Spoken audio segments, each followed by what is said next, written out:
about to turn it on.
Michigan Nation, what is up? It's your boy TJ Ronin. I'm with my guy Johnny Olden in the house. What is up, Johnny? How we doing, brother? I'm doing all right. What's going on? What's going on? Shit, bro. We busy. We so busy. We late today, so I apologize for that. I had to get some food in me. I'm running around, my head cut off. I had the channel hooked up to Colorado, not Michigan, so that was another reason for the delay. So my bad. But we're here. Let's do the damn thing. It is Thursday night. It is the call-in show. We're here to talk some damn ball. I will put the call-in link in the description. Bear with me on that. We'll do it. And then, yeah, we'll put the call-in link in the chat. I'll put it in now. We are going to open up with a few topics real quick. And yeah, man. So, shit, bro. We're like 40 some odd days away from football. Michigan just landed Jordan Deck. Yes, sir. We're almost there. I believe that camp is going to begin in 2 weeks, is what I believe. I believe it either begins the 31st of July or the very beginning of August. So we'll see on that, kind of the word. So we should get some news. Oh, I do want to share this. Ain't this the hardest fucking photo, bro? Check the where'd it go? Bro, I just saw this and I was like, holy shit, this shit is epic, dude. Check this out. Ain't this shit hard as hell?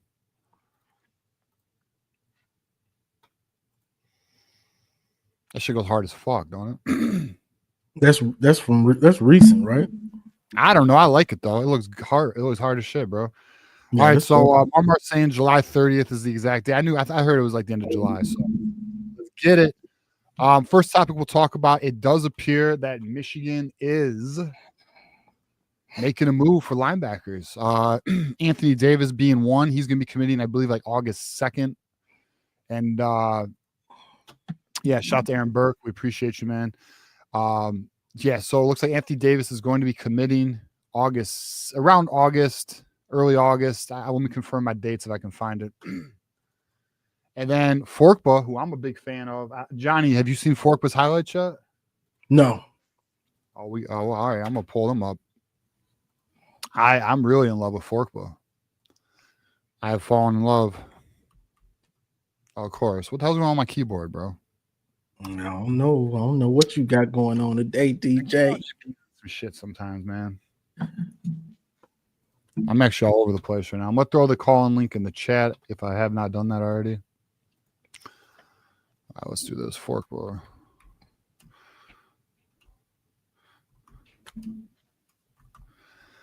So yeah, so Michigan's making a move for not only Anthony Davis but DQ Forkba, and I got his stuff right here. So let me pull it up. Check this out, bro. This dude's a savage. He got a lot of speed. Plays a little bit of thump too. You know, you'll see. So yeah, so it looks like Brian John Marie is making a move on two linebackers. I was asked. Look at him track him down. I've been. That was nice to engage and then still be able to track him down. Yeah, man. Indeed. And shit. Yeah.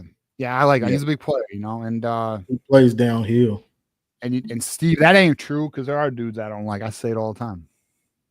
But let's see. We got another super chat here. Do you mind if I share my GoFundMe link?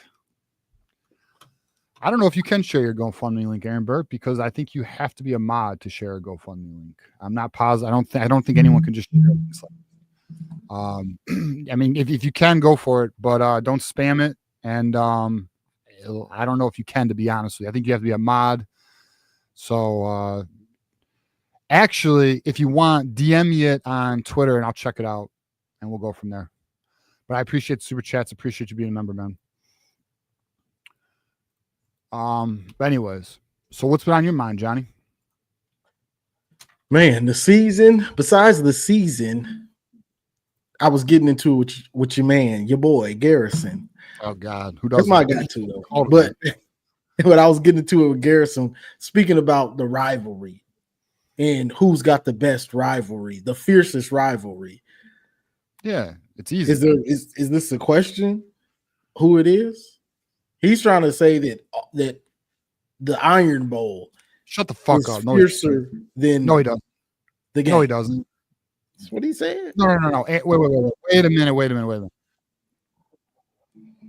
Hold on.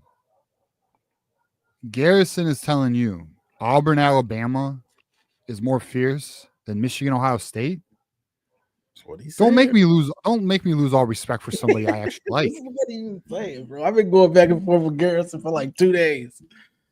Bro, I will look at him differently if he even thinks that. That's fucking insane to me. There's no way that's real, is it? That's what I've been doing. Oh, bro. Don't make me not like you.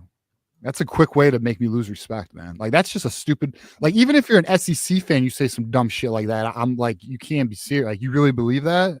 I know, like, you want that SEC, like alpha shit, like, but there's no rivalry like the Michigan. It doesn't matter what. That's insane, bro. Well, that's real. I feel like he's got to be trolling you. That can't be real. If that's fucking real, I'm calling Garrison the fuck out right now. And he's my boy. I'll call him out, dude. That's insane to me. I'm just the messenger. Wow. So yeah, that's what I've been thinking about. That's why I posted that clip of just the few things that have happened in the last few years of us fighting and dudes ripping the helmet off, the actual fight after the game, Roman Wilson talking his stuff, G. Scott with the headbutt. There's just so much. So flag planting, fucking the flag planting with the fight afterwards or during, there's just so much. I'm like, bro, what are we talking about? Dude, well, see, so college football nerds, they had a post. They said the same thing. I saw that. Yeah, I called them out. I was like, I thought you guys knew ball. I used to respect you, And it's not being a Michigan fan. It's just fucking facts. What game is the most viewed game? What game has the most on the line every year? What game has more shit talk? What two fan bases have more shit talking than any other fan base? There's no one on our level. Exactly. Listen, you want to know how? Listen, we can end it right here, and I'll tell you how. What did Fox Big Noon Kickoff do today? They just added Dave Portnoy. Why? Because Urban Meyer's on the fucking set. It's obviously a Big Ten focus in terms of, Fox does the Big Ten. But College Game Day has who? Kirk Herbstreit and Desmond Howard. Why? Because do they have Alabama and Auburn players on any of these? Yes. Fox Noon Kickoff has, I believe it's Mark Ingram, right? That's one. Yeah. Where's the Auburn representative? No one cares. That's the thing. No one gives a fuck. So you can't be that fierce and that relevant when nobody cares. Like, and not only that, dude, like Auburn's on the down right now. Alabama's trying to figure their life out. Auburn's been up and down for the longest time. You can try to talk about Michigan, but they've been up and down for a long, long time. That's crazy. I'll be real with you, bro. Like, that's a credibility hit to anybody who believes that shit. Anyways, all right, so let's get into the Dave Portnoy thing. Now, I know Portnoy is, we would call polarizing. Some people like him, some people don't.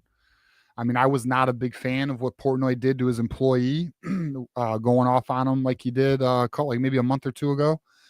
I don't like that shit, but I do like Portnoy as a Michigan fan in the sense of, he reps us, he's about it, he's passionate, he loves our team.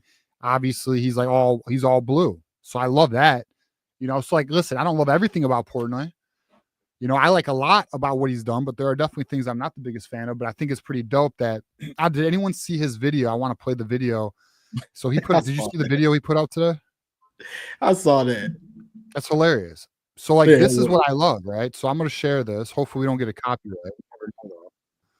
The song will probably get me. Let's see. If I get a copyright, I'm gonna be fucking pissed. But anyways, let's see. So for those who have not seen, Dave Portnoy is going to be joining Big Noon Kickoff. Here's the video. Hold on, I'm gonna fast forward through that shit. Music. Question for you: what conference has ruled college football year after year after year? National champion after national champion? Answer: the Big Ten. And what network covers the Big Ten better than anybody else? Fox Sports, Big Noon Kickoff. And what school has dominated the Big Ten more than any school in the history of the conference? The answer: the Michigan Wolverines. When is the last time Ohio State was able to beat Michigan? Not before the days of COVID. Alabama, the mighty Alabama in the SEC. We beat them like a drum year after year, put Nick Saban to retire in a home. So let me ask you this, people. Look at the set of Big Noon. I see an Alabama guy, we put them in a pocket. I see Ohio State can't beat us. I see Notre Dame too scared to join the conference. And whenever they talk about Michigan, you can tell the jealousy. You can tell how they want to be us. Oh, they knew the signals, this, that, Connor, Stalions. Enough. Nobody has been there to defend the kings of the conference, the people who put this conference on the map. Well, that ends today, friends.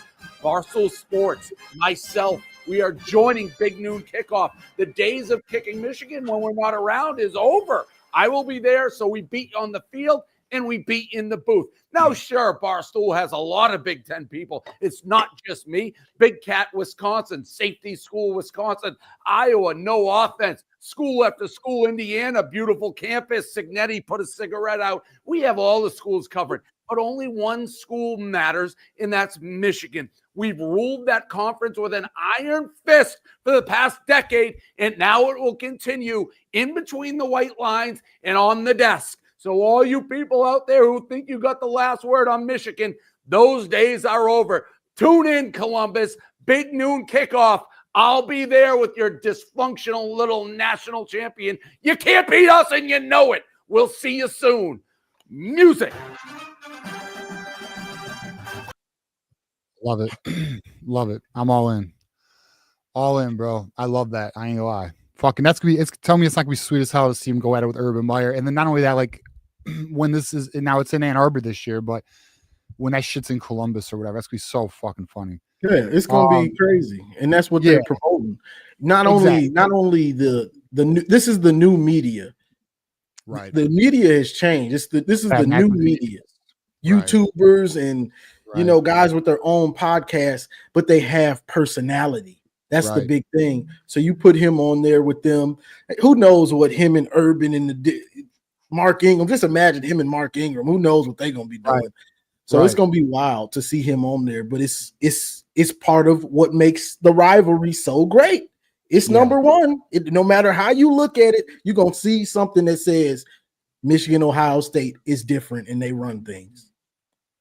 Yeah, I'm looking for. I think it'll be a lot of fun. I'm actually looking forward to it. But all right, we got another super chat here.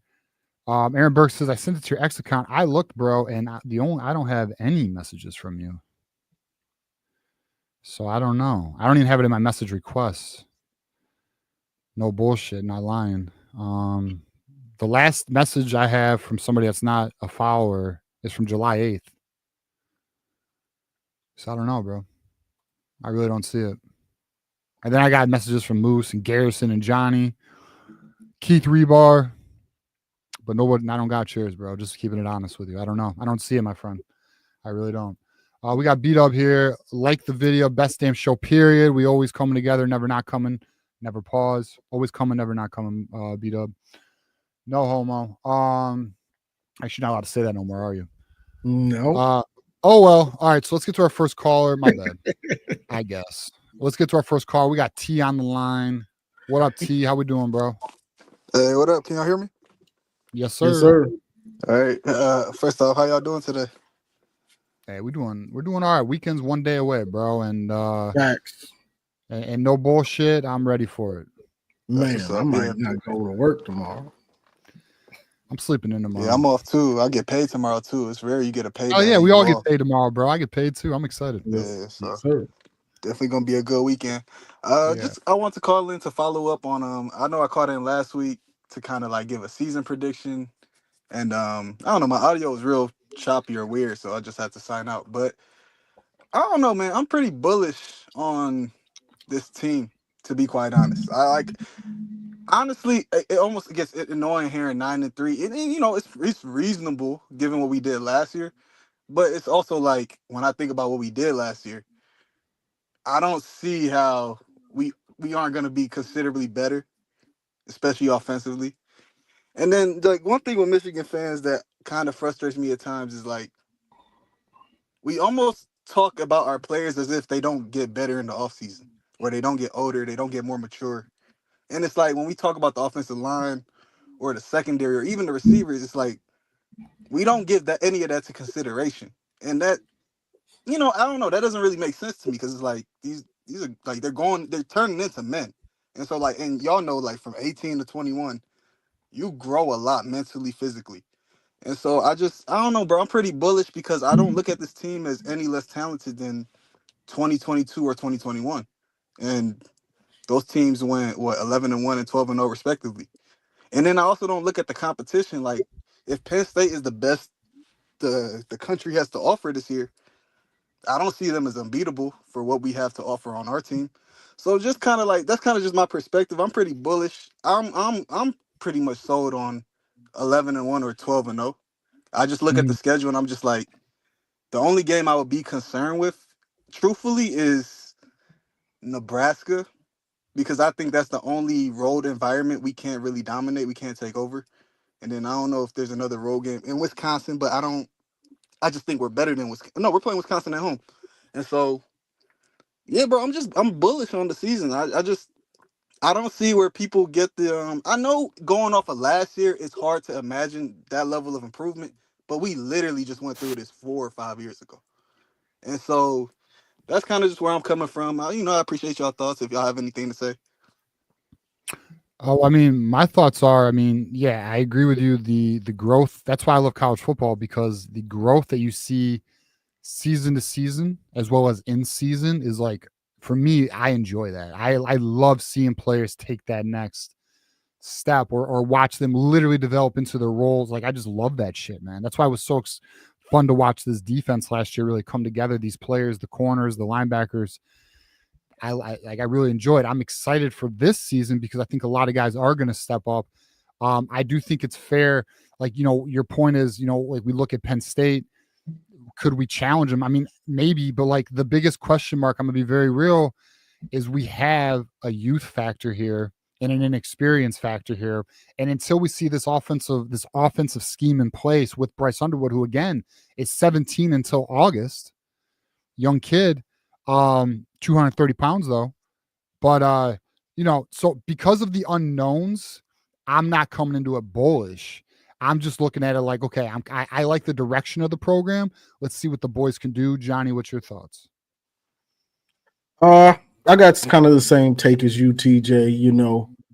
We still have question marks, so I can't just pencil us in for like one or maybe just two losses just yet. That's what I need us to be so we get in the playoff, but I can't do it just yet because we got the question marks. Offensive line. Who's the second receiver? Who's the second go-to receiver? Well, number one will probably be McCulley. Who's the second? Who's the third? Who's the safety blanket? And that offensive line, got to see, can they protect Bryce and can they run the ball? That's going to be the biggest protection, us having a consistent run game so we don't have to put it all on Bryce's back. That's the goal. Have him be a game manager to where we only really use him to make a few throws here and there. Just don't lose the game. We don't ask him to win the game. We ask him not to lose it. So those are the question marks. Now, is it possible if those things click Yeah, it's possible we could. I get, like but that's a I just big got ass. like That's so a big on, ass. on the offensive line. Who's inexperienced though? Left tackle, we don't really. Well, Nathan Afobe's never really started at right guard. Right tackle, Andrew Sprague only has, I think, 3 starts under his belt, so he's inexperienced. I mean, I do believe in him. Afobe's first-time starter. Then you got Evan Link at left tackle for the first time, so there is some inexperience on the offensive line. We got Crippen and Giovanni El-Hadi. They're the only ones with real experience. Yeah. Wait, so where did Link play last year? Right tackle. Right tackle, and then he got benched. Well, who was who did he get benched for? Andrew Sprague. I mean, that's some experience. Actually, that's not true. He didn't get benched. He got moved to the left tackle. That's not true. There So you he went from right tackle to left tackle. Yeah, but y'all don't think like if 3 of our 5 offensive linemen pretty much played all season, that's not a good place to start in terms of experience? It is, but they still have to. We have to see the improvement. Yeah, because like it's not guaranteed they're just gonna all 5. I agree. Like, It's like going into last year. If you had said they're inexperienced, I would get that because they hadn't actually played. But like we've seen them play, and we saw them improve. Okay, and so it's like that's kind of where I'm coming from. Where it's like they did improve throughout the year. All right, let me counter you. I'm just going to challenge you a bit here. Oh yeah, go ahead. Okay, we saw them play, but how good was it? Because it wasn't like they were elite. They weren't elite. They weren't great last year, bro. Like our offensive line was not strong. It was okay. Yeah, but you had literally 6 new starters. Like for it to be okay with 6 new starters and that schedule we had, like, and the offense we had, and the quarterback did, we had. Yeah, like, an inexperienced offensive coordinator, a quarterback who couldn't throw the effing ball did not help this offensive line. I don't disagree with you, but that's why I'm going into this with an unknown because I just don't know. I am hoping that the guys gel. I'm hoping this offensive line is good, and I'm hoping Evan Link can handle it at left tackle, and if not Evan Link, Blake Frazier, because that appears to be the buzz. It's going to be like one of them. Maybe Andrew Babaloa if he's ready. Mm-hmm. But until then, I don't know because I also have a 17-year-old quarterback who's never played on the road in Norman, Oklahoma. Okay. You know, that's going to be a crazy test for a young quarterback, you know? So, like, we have unknowns, brother. Like, I know, like, look, I think we're in the right direction. Like, what unknowns do other teams have that we don't? Oh, they got. I feel like we don't hear about other teams' unknowns the same way we talk about. Because we don't pay attention to them. That's like, true. You know. I'll give you that. That's fair. Yeah, every team's got unknowns. I mean, it's always to be like honest, the weird assumption with like Michigan and their unknowns always panning out to be the worst case scenario. That's kind of what I'm getting at. I don't feel. I mean, look, I personally, John, you let me know if you disagree. I mean, I know you don't, but I'll just throw it out there. Like, I don't feel like we have any holes that are like our unknowns, in my opinion, are not like we're effed. We're not effed. Like we have we have a lot of. I would say our unknowns look optimistic. Chip Lindsey, it's an unknown because we haven't seen it, but I'm optimistic. Bryce Underwood, it's an unknown, but I'm optimistic. The Justice Haynes Jordan Marshall duo, optimistic. A little unknown though. The areas, and people know this, and Garrison's here, so I can't wait for that conversation because we gotta fucking talk, dog. I'm mad. I'm gonna get off once he get on. But I'm gonna get off when we get on. So I ain't even got the patience for it. The unknowns. Wide receiver, left tackle for me are my biggest question marks, but they might be okay. They might be just fine. Okay, I got kind of a question for you. Like, just like it's just your opinion, but like, do you think that like when you look at our receivers, right? We have a couple juniors, a lot of juniors actually. And so, do you think that playing on a championship team and seeing that work ethic every day might actually play a big role in their development with a competent offensive coordinator? You talking about on our offense? Yeah, on our offense. Like pretty much everybody on our offense, like besides the quarterback and Jordan Marshall, they were a part of that playoff run. And Donovan McCulley, but like Samaj, Fred Moore, Kendrick Bill, a lot of our Gio El-Hadi, Greg Crippen. The problem is a lot of them dudes didn't play. They did play. Not much though. But okay, yeah, I can agree on like they didn't play much, but I'm saying like how he played. Having championship pedigree, I feel like counts for something. And when you have returning players who did flash, at least Samaj flashed. Some other, I'm trying to think of who else flashed that year. I think Crippen. There ain't many on offense from that 2023. Now defensively, I'm with you. I'm right with you. Oh, I'm full. Like I think the defense is gonna be elite. Like I don't even have And any if they questions about that. and if they are, all the offense has to do is just slowly find their way. Because I expect the defense to be lights out. Have y'all seen Ernest I Hausman? like Ernest Hausman putting in that work. I like what man, I'm he's seeing out big of as him. he's big as hell right now. He's putting in that work. I see day after day of him putting in the work to work on his coverage, work on his speed, work on his lateral quickness. Like, I like that. So I'm expecting Ernest Hausman to really have that leadership because he was in the rotation heavy with the championship team. Mhm. And I know he took that on the chin last year from what happened because we were all expecting him to be better. He got better halfway through the year, but I think dude is hungry to have a big year. Yeah. Oh yeah, and we were spoiled with the linebackers we had. I think Barrett and Colson were very underrated on that team. To be honest, That's a what 35 pound vest he's got on, I believe, yeah. or Yeah, I think it 25. was 25 or But 35 or and something. I guess just like my final comments on the quarterback. I know we're all excited. I'm honestly all right. Do y'all think he's not like compared to Caleb Williams who played as a freshman? Do y'all think he can be that good? Well, the thing is, Wait, he was in the, wait, who can be as good as Caleb Williams? Bryce. he's got the potential. It's Let me just look. Caleb Williams was one, he was in a Lincoln Riley offense, so it schemed great. Two, he was in the Big 12. They ain't playing no defense out there. That's what I'm So saying. that's the big difference is you're with a proven dude that knows how to scheme up offense and especially the pass game, and then you're in the Big 12. So Okay, so But Caleb then he went Williams to the had Pac-12 and barely did anything. Well, I won't say Caleb that. He won the Williams. Heisman. I'll take that back. But Caleb he went to the Williams Pac-12 went. and Hold up. Caleb Williams had 1,900 yards, 21 touchdowns. Yes, I believe he can do better than that. yeah. And I I'll be think blunt. Like I just think he's better. Like out of high school, I think he's better than Trevor Lawrence. I've watched like I'm a novice, but I when I'm you mean not. that's watch the the film, bro, he's comparison. better than Trevor Lawrence. I don't know if I say he was better. I haven't seen Trevor Lawrence's film in so long Trevor from Lawrence high could not school. dream But of running the way this kid can run, and the arm is pretty much equal. He Bro, Trevor couldn't Lawrence was dream of amazing. running the way this Dude, kid Trevor can run. Lawrence was one of the most sure things out of high school that there's been, dude. I don't know. I'm not with you on that one. Yeah. Aaron Burks. So what is Bryce? Wait. Bryce is the #1 recruit. What you mean? I mean, Trevor Lawrence is the comparison that everybody Yeah, that's makes. like, so just so you know, like when they talk about Bryce Underwood, they say the best quarterback since That's Trevor what I'm Lawrence. saying. And I just think coming out of high school, he's better. I think I from don't an know. athletic standpoint, I just think I'll say this. I'll say this. Tell me if you agree with this. Trevor Lawrence had a better surrounding cast than Bryce Underwood. Would you agree with that? Yeah, I would agree with that, but I just think So the that kid helps, is better. That's yeah, kind of where Clemson I had a think better is team than what we got right now. no, I definitely agree with that. T. Higgins, Yeah. who was the running back? It was Etienne, right? Yeah. Yeah. Yep. So don't get me wrong. And then that defense, that was that was Clemson Wide in the receivers. 2010s.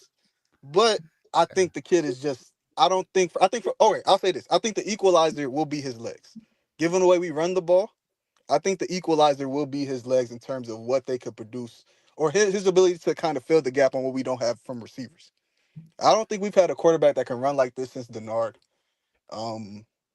Yeah, like truthfully, I think, and it's freaky the way he moves, bro. It's some Lamar Jackson shit, to be quite He's not as honest. fast as Denard though, but I hear you. I think he he'll be very. moves kind of. He runs kind of effortless. He runs like Vince Young. Listen, he runs like Vince Young. Exactly. Oh, he's It's Vince smoother Young. than It's Vince not Young. He's Denard way Robinson. shiftier. Way shiftier. Bro, Vince Young was hey, way don't now that's the comparison we want now. Vince Young, bro. That's the I one we think he want. got more tools than Vince Young, bro, as a runner. I'm I telling know, you, but I got to this see kid him is be freaky, man. untackleable, not being tackled like Vince Young over and over and over, killing my Yeah, I know, dreams, bro. As giving Michigan me fans, we know. nightmare. T, let's get some final we know. thoughts here. I gotta get to our next callers, brother.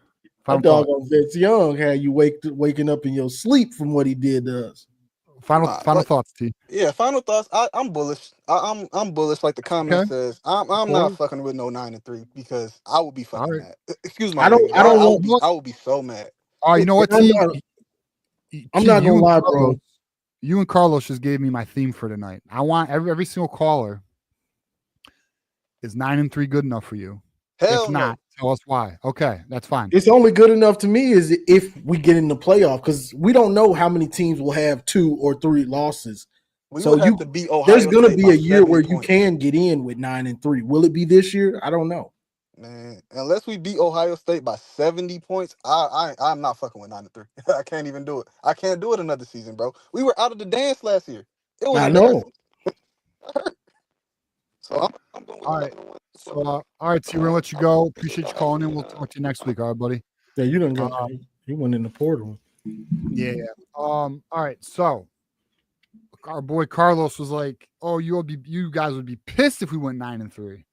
I'm gonna be very honest, and if you watched our show, you already know I'm completely 100% okay with 9-3 because I think that's what's gonna happen. I'm not trying to be a downer, not trying to be negative. I'm just being honest. I'm not so sure this team with the youth can handle.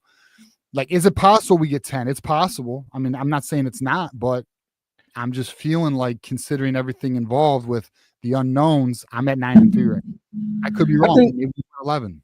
I think if you lean on if you lean on the run game, because we're not young on defense. We're really not young on defense. And none of us are really worried about defense. I think if you're able to run the ball successfully, then you don't have to force Bryce. That's the plan, right? Mm-hmm. Run the ball, lean on Justice Haynes, lean on Marshall, and then you might have a chance, to every game. Yeah. And to Josh, this isn't a shirt, my friend, is a jersey. Rally House. If they still got them, go get them. All right. So we got Don't be flexing the Rally House. We ain't got. I'm in Florida. Don't be flexing the Rally House. Oh, I can ship it to you. Just let me know. I'll get It ain't you whatever. the same. It ain't the same. I went in there. I was like, this is amazing. Yeah. A fucking. All right. So let's get our next call. I'm actually gonna bring up Garrison because we got some shit to talk about. And Garrison, before you start, I have a question that I have got to get clarified. What's up, buddy? What's going on, man? How you doing? I heard some shit, Garrison. I'm just trying to figure out if it's real. Let me hear it. So rumor has it that you believe the Iron Bowl is more fierce than the Michigan-Ohio State rivalry? Like, in terms of the way fans treat each other, yeah. Like, in person, yeah. You gotta understand, bro. So I've heard stories from family down there. Like, fist fights don't break out in Columbus, Ohio, in the stadium, Ohio Stadium. Fist fights don't break out in the big house. You have people actually breaking out in fights, and Johnny tried to make light of this, but I don't think he actually understands about when you bring a pathogen and you put a poison in a tree, that it can go out to the rest of the agriculture out in the area, and that's why the guy went to jail. That's why the guy was on a 5-year probation. That's why one the guy crazy dude doesn't make a rivalry. Bro, you don't know any Ohio State fan or Wolverine fan that's gone to that length to go to jail over the game. Bro, not like that. Fights do happen outside of stadiums at Ohio No, State. I'm talking about. I'm talking inside the stadium, bro. And again, I said the stadium, but what the again, fuck? Like, I don't get why this is such a big deal. I said it's more important. I said, but I think their game is a little bit more nastier. The actual game is though. Yeah, their game is not nastier than our game. What do you mean? Well, bro. On the fucking sidelines, we're fighting every year. What do you mean? Bro, I'm not. Bro, I don't call those fights. But no. What is it then? What was the planting of the flag then, Garrison? Did we not fight at the end of it when your team couldn't handle it? Bro. I don't put much. I don't put much stock into dudes punching each other with pads on. Whenever I look at that the Charles Woodson, David Boston video, bro. Don't get me wrong. It's fun to look at in the rivalry, but in common sense, like I remember being in college and a dude trying to fight me, and I looked at him stupid because I'm like, bro, like I'm not about to swing at you and break my arm, break my hand just to punch you in the helmet. Bro, you telling me getting punched in the head in the helmet you don't feel that? Yeah, you do. No, I've not, bro. I've had it happen to me where I don't feel it. You feel it. No, I don't. Yes. What's the first thing? What's the main thing and first thing they really teach you about football? The lower man wins.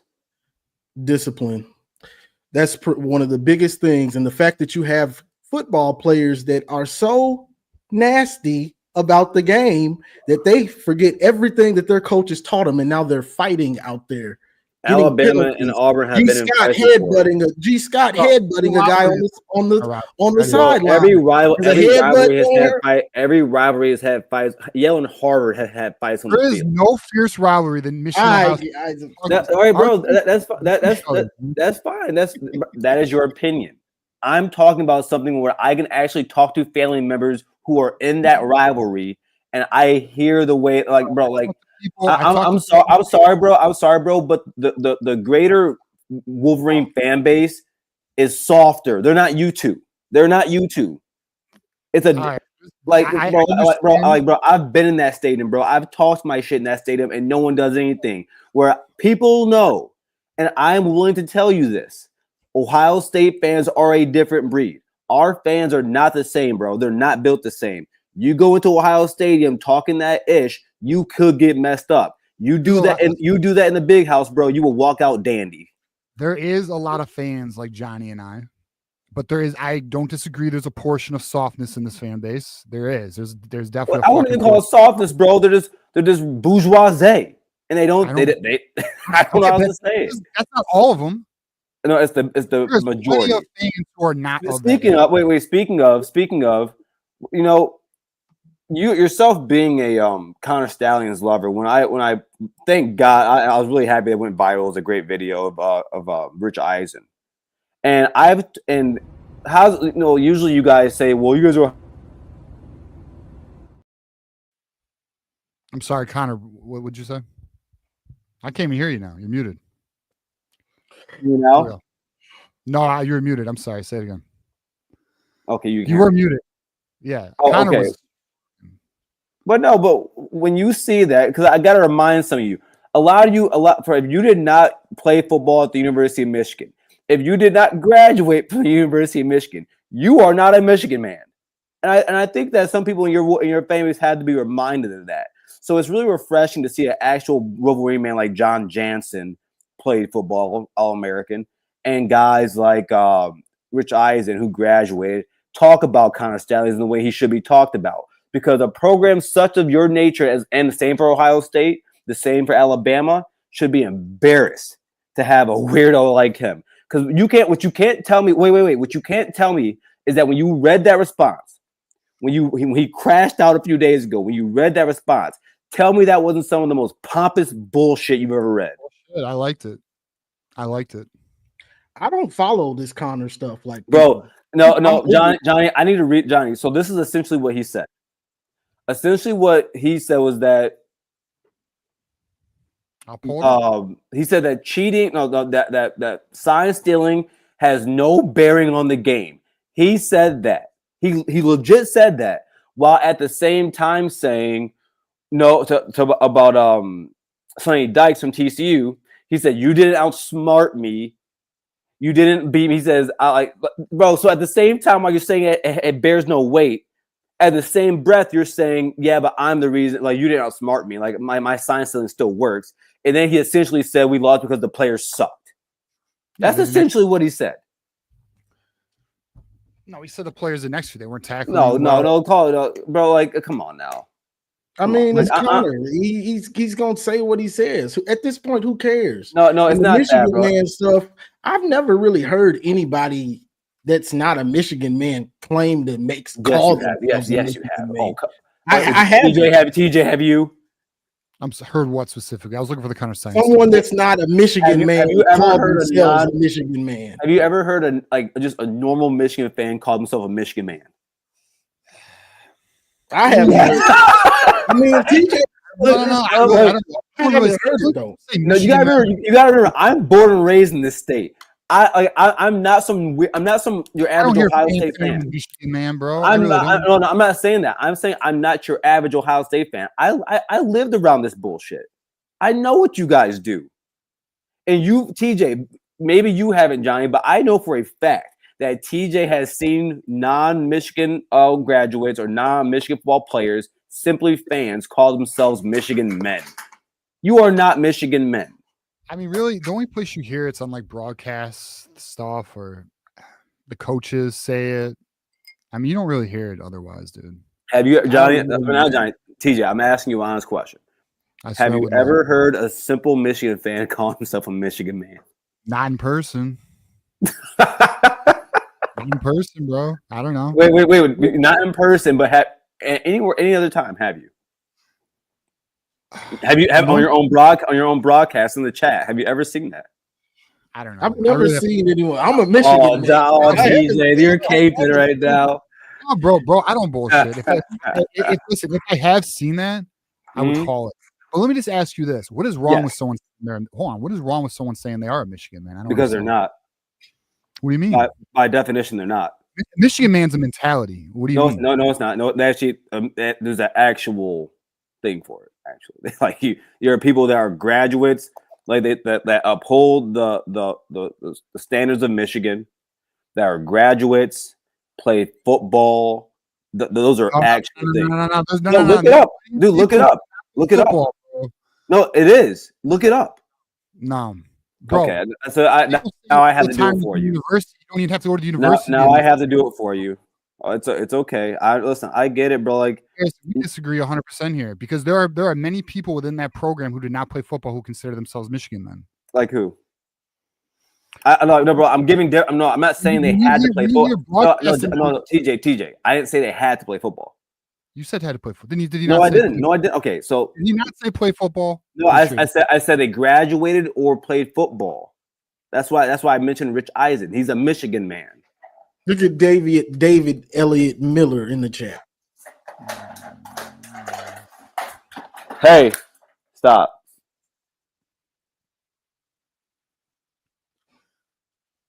Yeah, I really don't. Look, like, while the point, I don't. While the term is often associated with coaches and players. Wait, listen. While the term is often associated with coaches and players, it can also refer to alumni and those who share the same values. That's what he said. Mindset. I said you don't have to play football. I don't think it's a mindset. Not from what I've learned. You want to know what he said? He just said you didn't have to play football. You said, yeah, you do. Man, do you know what it actually means? I don't think it means. I think they're football players. It means to constantly better yourself and be. Do you think Connor Stalions is a Michigan man then? Yeah, I do. I think he's fucking dedicated. Michigan. Okay. I find him. Was Bernard Robinson? Is he fucked up? Not a Michigan man. No. Bernard Robinson is a Michigan man. People fuck up. No one's perfect. No. I think that Connor Stalions doesn't resemble the United States Navy in the correct way. Well, so now you're knocking his service. I'm allowed you don't to. think he represents the Navy? I don't think he represents us well at all. Why? He's fucking dedicated as hell and became the best at his craft. No. We don't cheat. We don't do things out the rules. The Navy doesn't cheat. You don't think we are angels. You don't think the military does No. So I have a question. So all right, real football stuff. So now that we're done with hey, you stop it over there. Now that we're done with the narrative stuff, some football stuff for us real quick. Okay. So I have a few questions for you guys. Regarding Ohio State. Okay. Honest question. At what positions do you think you guys are better at right now? Edge. I did a deep dive on y'all edge rushers earlier today. Caden Curry hasn't proved anything. 2 sacks. Kenyatta Jackson, 1.5 sacks. So you only stat watched them, or did you actually watch the games they played? You're an edge rusher. I need sacks. I'm sorry. No, but I watch all of y'all games. All of y'all games. Wait a second. So when you want your edge rushers to not wait. Hold on. You didn't let me finish. You tried to jump in. No, well, because I had a question. I had a question for you. Go ahead. Atkinson, your transfer from North Carolina, got most of his sacks. He had 5. He had 7 on the season. He had 3 against Florida State, who was horrible. Another 2 and some against Virginia. Another 1 against Connecticut, and I don't know the other one. It was another garbage team. That doesn't prove to me that you're ready to be a starter in the Big Ten and actually have great production. I None think of we're those. better on the CJ defensive Hicks, line. CJ Hicks, new on the edge. So the question is, how good are these guys? So You don't truly know as starters. So As last starters. year, So last year, I just want to point this out. Last year, we had a guy at quarterback, the hardest position in sports, come in with a lot of production, but people still thought he was going to be ass. So that means not a single thing to me to stat watch these guys. So the more important thing to talk about here is understanding that Larry Johnson has not been a guy that likes to rotate his defensive linemen. That's been a fact. Everybody knows that. So when I look at those guys, stats are not the thing I'm trying to get out of that. If that was the case, then we could sit there and look at like Rashawn Bent or Derek Moore. Like those guys don't have a lot of stats, but I'm not going to sit there and hold that against them. What I do know is that wait. What you guys have continuously done. Wait, no, I'm not talking about you. I'm looking at TJ. I'm looking at TJ, not you. So every single time we have a conversation about Derek Moore, Juju rightfully brings up his PFF grade. Those two have had pretty good PFF grades for the time that they have gotten to play. CJ Hicks, yes, that's a project guy. He's his first time. Like he didn't start playing edge rusher till last year, but he's an elite athlete. So yes, he's going to have to learn how to play the position. He's going to have to learn to play the position.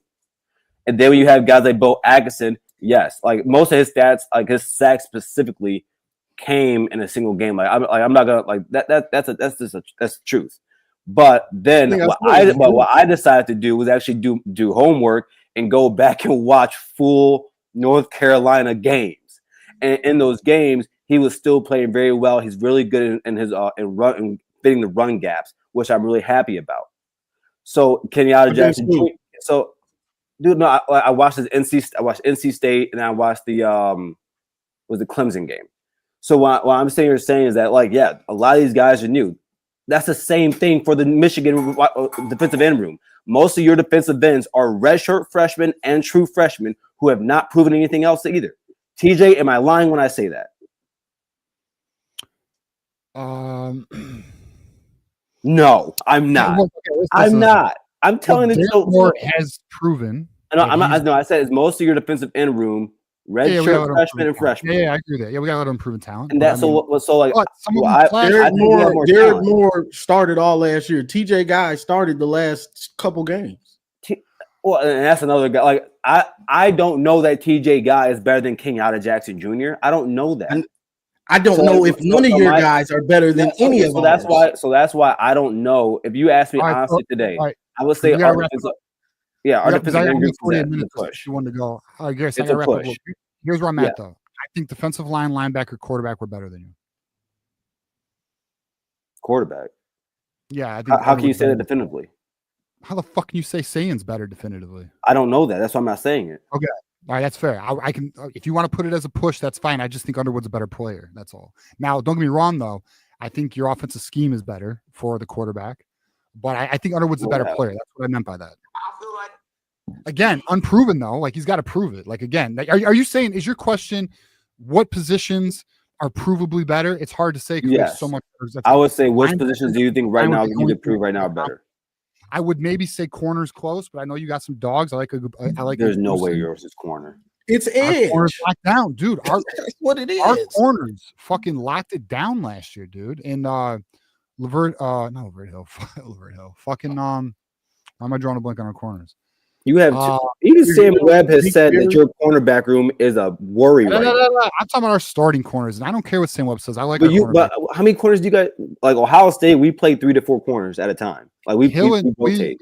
We typically play 4. We have a nickel. We have our 2 outsides, and we rotate a third. That's typically how we play. And ours, I believe, our corner group, we have 2 guys who were freshman All-Americans, and we have Devin Sanchez, who's going to be the third corner on the team. Devin Sanchez, I'm willing to say, like, I probably feel the same way about Devin Sanchez that you feel about your quarterback. I think Devin Sanchez is better than all the corners. Zeke Berry and Jair Hill were locking it down.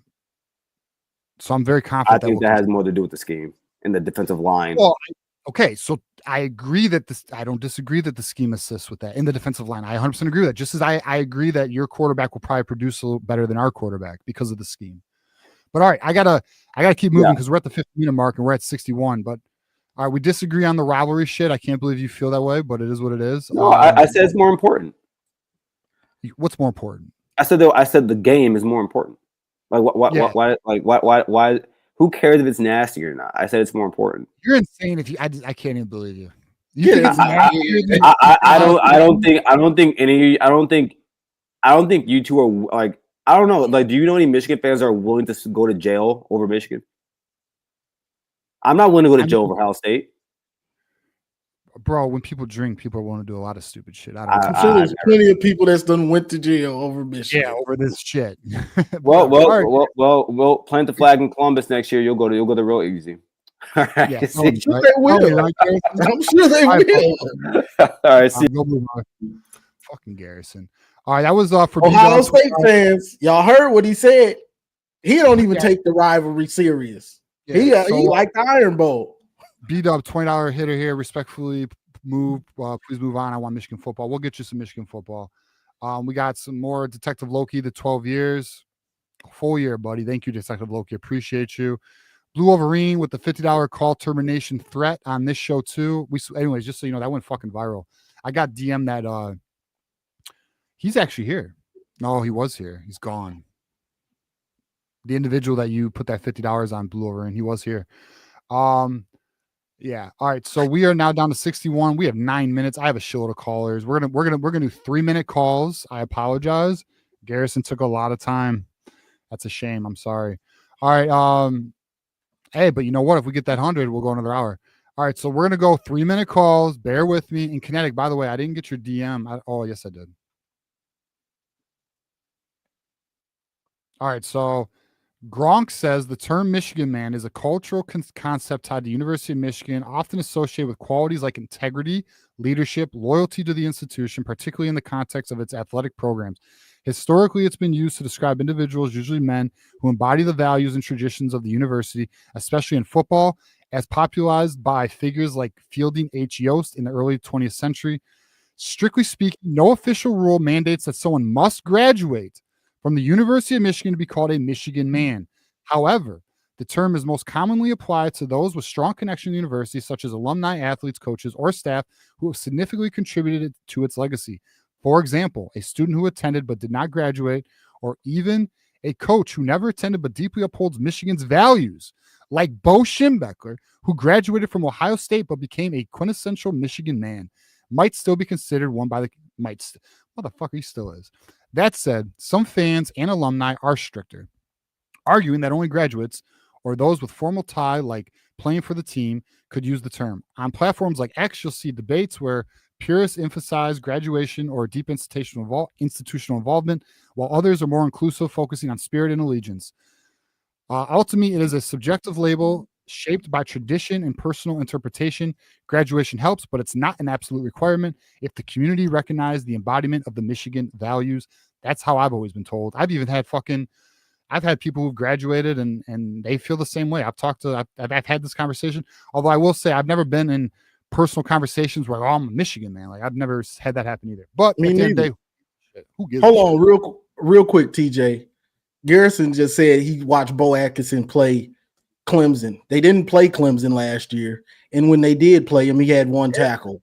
Garrison lost he had one tackle. He played real well with one tackle. Come on. We are going to a third hour, ladies and gentlemen. Phone calls are rolling. We're back to 5-minute phone calls. Because our guy from down under, and also, why you keep going in and out? You dying on me, Johnny? No, I'm here. All right. We are now 82 away from a third hour. I treat Aussie dollars like American dollars, even though they're not. But we do it anyways, because them the rules. All right, so appreciate you, Stalions Express. We're going to keep that up there to show our appreciation. But we're going to get to our next caller now. So we have, oh, my goodness. Okay, we have, I'm going to get Keith Rebar up next. What up, Keith? How we doing, man? I'm doing great. How you guys doing?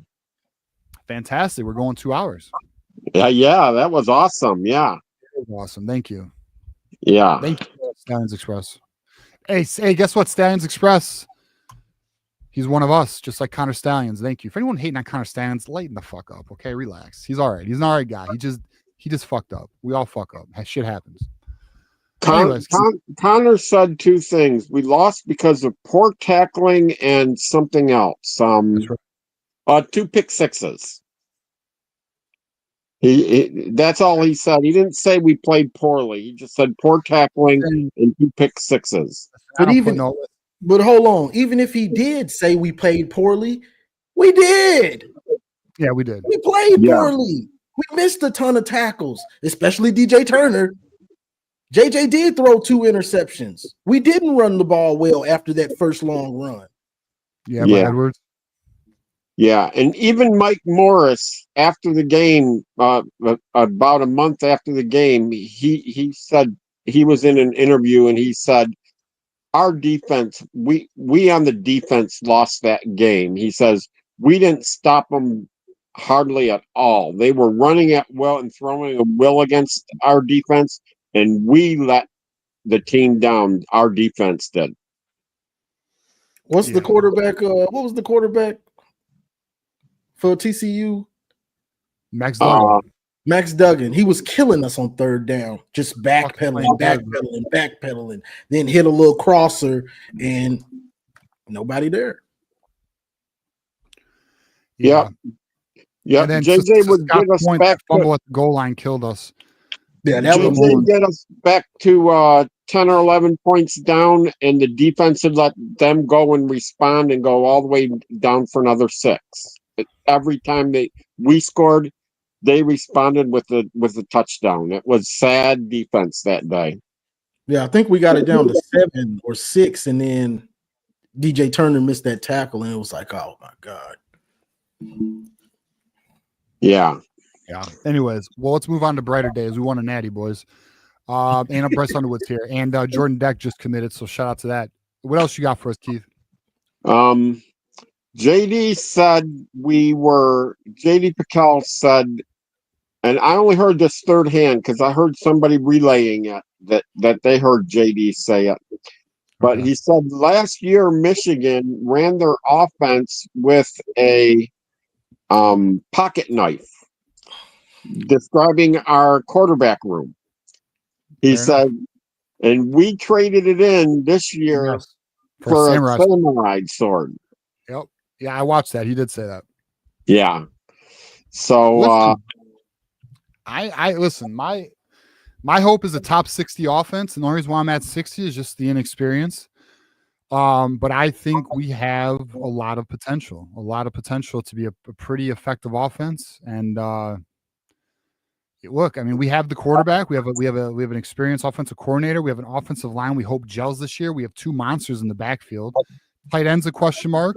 Donovan McCauley, I feel good about, and we'll see who else can step up. But I mean, it should be effective, especially with our defense doing 3 and outs on these offenses, man. I mean, I don't feel the defense is going to step back. I feel the defense is going to play at a top 10 level. And if not top 10, top 15, I'm not expecting anything worse than top 15. It's possible it's possible that Oklahoma game, you see maybe some hiccups because they're fine tuning things. And so that's possible, but I do expect the defense to improve as the season goes on. I think we're going to be good. I do. That's why I have us at 9. I know a lot of people are. Oh, by the way, Keith, are you okay with 9 wins? Nope, not at all. Okay. Nope. A lot of people are not. A lot of people are not. And I'm okay. I mean, that's fine. That's fine.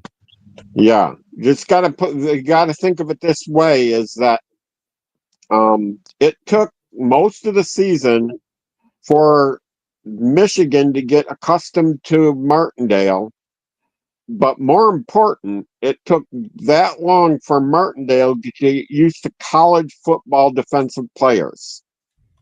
But once that defense started clicking in earnest against the second half of Indiana, and we saw us destroy Northwestern and then beat OSU and Bama, and that defense should be walking onto the field against New Mexico. I think those players know Martindale. There's some new faces, but not a lot.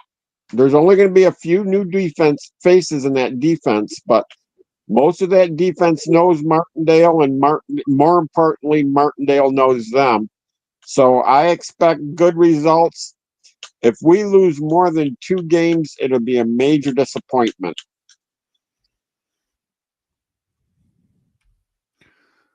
Okay, that's fair. That's fair. I think a lot of fans share that opinion, man. Mark, Yeah. Keith, give us your final thoughts because we're at the 5-minute mark. What's that again? I need final thoughts as we are at the 5-minute mark. Just that the last thought I want to make is I watched a YouTube analysis of the top 10 returning defenses in FBS, and we were number 8.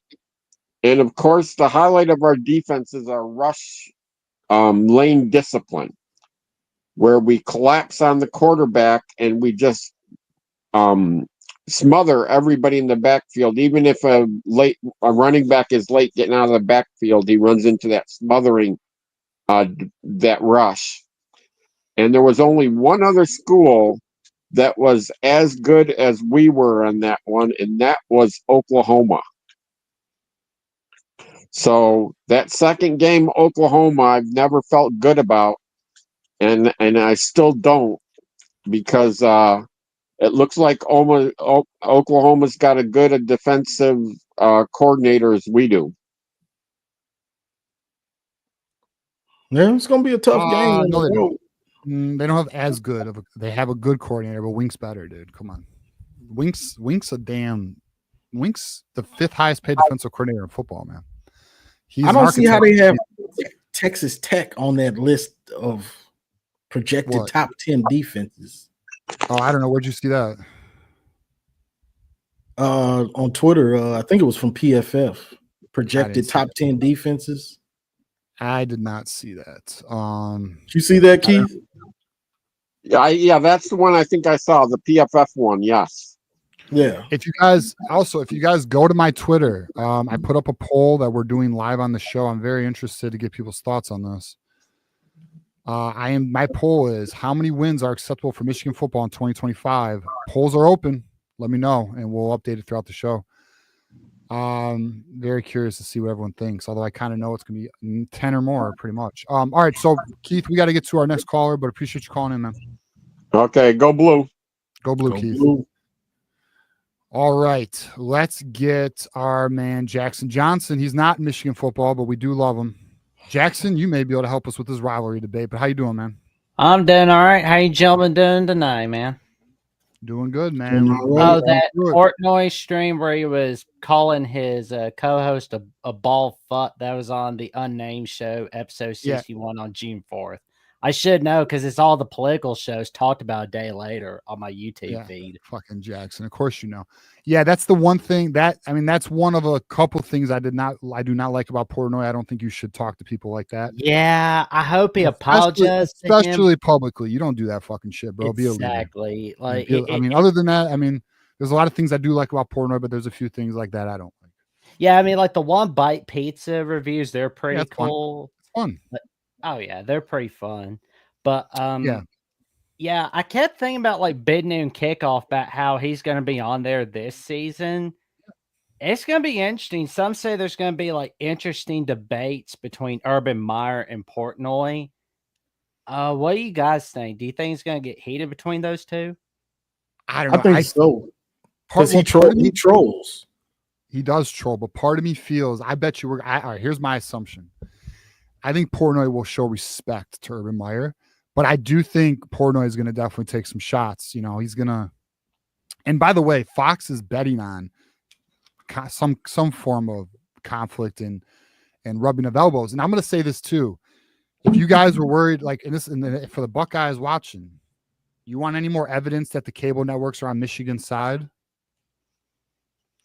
They're not adding Dave Portnoy because he's not, because he is a Michigan fan. Please understand that. Michigan is a major brand, and that is another reason why the NCAA will not have as much teeth as you want. Right. Michigan's a big time program. Accept it or don't, but that's on you. Go on. Jackson, so I wanted to ask you this. Okay. So Garrison had a crazy take. Now, you are an Alabama fan. For those who don't know, you are an Alabama fan. What rivalry, and I want you to be very honest, you're on a Michigan show, but just give us your honest opinion here. And I know you will, Jackson. What rivalry do you think is more fierce right now? Is it Michigan, Ohio State, or is it Alabama, Auburn? Right now, it's Michigan, Ohio State because, Garrison's an idiot, right? No, he's a smart dude. Garrison's not an idiot. I thought so too, but I just Jackson said, I'm not going falling for that one. Jackson's a nice guy. I do my best to be, but I do have my off-air moments from time to time. You have your moments, Jackson. Yeah. All right. Well, so long story short, though, you are an Alabama fan. You live in, where do you live, Jackson? What state? Alabama. 15 minutes away from the border, Tennessee, in Meridianville. My man. Anybody would fucking know. It'd be an Alabama fan in Alabama, wouldn't it? Mm-hmm. Now, tell me, am I wrong in saying that a lot of Auburn fans are real quiet right now? They're real quiet because of the fact that their head coach is focusing on golfing. Right now, that's right. Oh, yeah. Well, if it's not that, it's Harrison's out his fucking mind, bro. I can't even believe he would say that crazy. See, you want to know what that is? That's somebody trying to be a contrarian. That's what he is. He's trying to be a contrarian. Anyways, we'll keep it moving. Thank you, Jackson, for clarifying that debate that we all knew the answer to. Well, if Auburn's winning, pulling off an upset, then you're going to see the heat pull back up. Mm-hmm. Like it's nowhere near where it was in like 2010, 2011. So you know what my thought is, Jackson? What's that? Auburn's kind of down right now. Well, yeah. Alabama had a down year. How's it going to go? Because if those teams are down, that rivalry is not going to mean as much. So it's up to Alabama to get it back to that top dog status, and it's up to Auburn to figure it out, Well, and the fact is, like this year, it's in Jordan-Hare, and the last time Alabama's won by double digits in Jordan-Hare was in 2015, 29-13. Part of the reason why was Will Muschamp was losing his shit on the referees, and ever since then, it's either been a loss or a one-possession win for the Alabama Crimson Tide anytime we've been in Jordan-Hare. So I kind of feel like it's either going to be a one-possession win or they're going to try to pull off that upset if Hugh Freeze isn't thinking about them girls on the payphones. Yeah, I want to give some clarity here to Keegan. So regarding ads during the show, it's out of our control. The only thing regarding the ads that we do control is whether they're on or off. They are on because it has to make money, bro. But and just so people you guys want some from fucking backdoor knowledge on how the ads work. YouTube's ads work based on your profile. So through an algorithm, it identifies when you, the viewer, are ready for an ad, and the most likely, it's how probable are you willing to watch that ad. Now, if you hit skip, understand this though. The channel loses the money if you hit skip. If you watch it, if it's like a 13-second ad, you can do that. I do know, and one of my parents complain about this too, is if the ad goes during the live stream, it doesn't pick up where the ad started. You lose that portion in which you watch the ad. So I know that's frustrating, but just understand that's how YouTube works. It's based on your YouTube profile and it fits you in an algorithm. So just so you're aware. Okay. So what else you got for us, Jackson? Because we are now at the 5-minute mark. Final thoughts or anything else on your mind? Well, Thursday nights are college shows, right? Because usually it's the Alabama college show, the Michigan, Ohio State college show, but our guy Lucas Hill has started a college show on South Carolina at the Eddie, when's that supposed to start? Oh, I think it was on a little while ago. I think it's still on Thursday. Mm-hmm. Hey, I'm gonna tell you, Luke. So many people probably don't know. So we have a South Carolina channel, Lucas Hill. He's going for it, bro. He's making a lot of aggressive plays with that channel. I'm very happy to see that. We need more strong genius, channels, man. Like he is a genius. Bro, you should see the new people we're adding. We got some fucking legit ass former players. I got former NFL player coming in the network. We got some dudes coming, bro. So let's go. So tell your friends, family, and the cashiers about the magic that John and TJ bring Tuesday nights right here on Michigan at the Voice College Football. And don't forget to tell everybody at Kroger about the magic that TJ and Johnny Olden bring all right here Thursday nights on Michigan at the Voice College Football. Everybody at Kroger. There you go. And also Sunday afternoons, Johnny Olden's got his magic on the college football calling show on the Johnny Olden channel. And let me tell you something, it gets pretty wild. And I'll tell you, that pretty much confirmed it to me that Michigan, Ohio State is way more wild than the Iron Bowl. Like Iron Bowl is just like, we got some redneck dude calling the Fine Ball show going, well, you think I care? You think I care? You're a weasel, Paul. Like, yeah. Okay. But Matthew Miller's not fired. That's a real snapshot of the rivalry on Sunday. Yeah, exactly. Man. All right, Jackson, appreciate you, buddy. Stay safe, stay cool, stay away from that miserable heat. There we go. There we go. Words of wisdom from the Jackson Johnson is an ad read legend. That's the man, the myth, the legend. Bro, some real shit, because like I've done a lot of work with Jackson. That is one of the most selfless individuals I've ever met in my entire life. He promotes every time. He promotes and does a perfect ad read. He wants everybody to do well. He just wants to support everybody. He's a good dude, bro. I love Jackson. Yeah, he comes on my channel and he does the same. Just want to make it very clear. Matthew Miller is not fired. He's not going anywhere. All right, so we got our next caller. I got Kinetic next, then I got Timothy, our boy Timothy, then I got Caden. Shit, we got a lot of calls. We'll get to you. 5-minute calls, I promise you. We're gonna get real strict here. I got Homie Doesn't Play. I got AD. Where the fuck did you go? I was about to say an AD just dropped out. Don't drop out, AD. And I got my boy Marmar. You already know the deal. All right, we're gonna keep it moving. We got Kinetic here. What up, brother? How we doing? What's going on, man? Johnny, TJ, what you guys up to, man? What up, Kinetic? Talking ball and arguing with Garrison's silliness. Hey, so I was trying to get with Jackson here. I was gonna ask him. So with this whole Alabama Iron Bowl thing, now I'm not a fan of either one. But as I've said before, I lived for almost 20 years down in Tennessee, right close to Alabama, around a lot of Alabama and Auburn fans. I never saw them get that nasty with each other. They hung out, and half the time they were at family reunions together, never had any problems. And I can tell you the one thing that I can relate it to Michigan is there used to be a guy that did the local ESPN radio down in Nashville. Back when it was on 103.5, it was a guy named Tom Abraham, who was a longtime Alabama radio guy and a diehard Alabama fan. And I remember meeting him at one of their remote shows one time, and I asked him about. I was talking to him because I was a Michigan fan, and he said, and he told me, he said, I'll never say this on air, but he said, I've been to the game up in Ann Arbor one time. And I've never felt an atmosphere like that, not even in the Iron Bowl. And again, This was Tom Abraham, a longtime Alabama radio host, ESPN host, diehard Alabama fan. In my opinion, Garrison is living through the words of others and not reality of the reality, because the reality is there is no more fierce rivalry than Michigan Ohio State. He's crazy. He's just trying to be contrarian. Garrison is a contrarian at heart, bro. I tell you. Good dude, though. I mean, I like Garrison. I'll be honest, though. That opinion, I'm kind of like, what's wrong with you, bro? I thought that's a wild take from an Ohio State fan, bro. It's wild.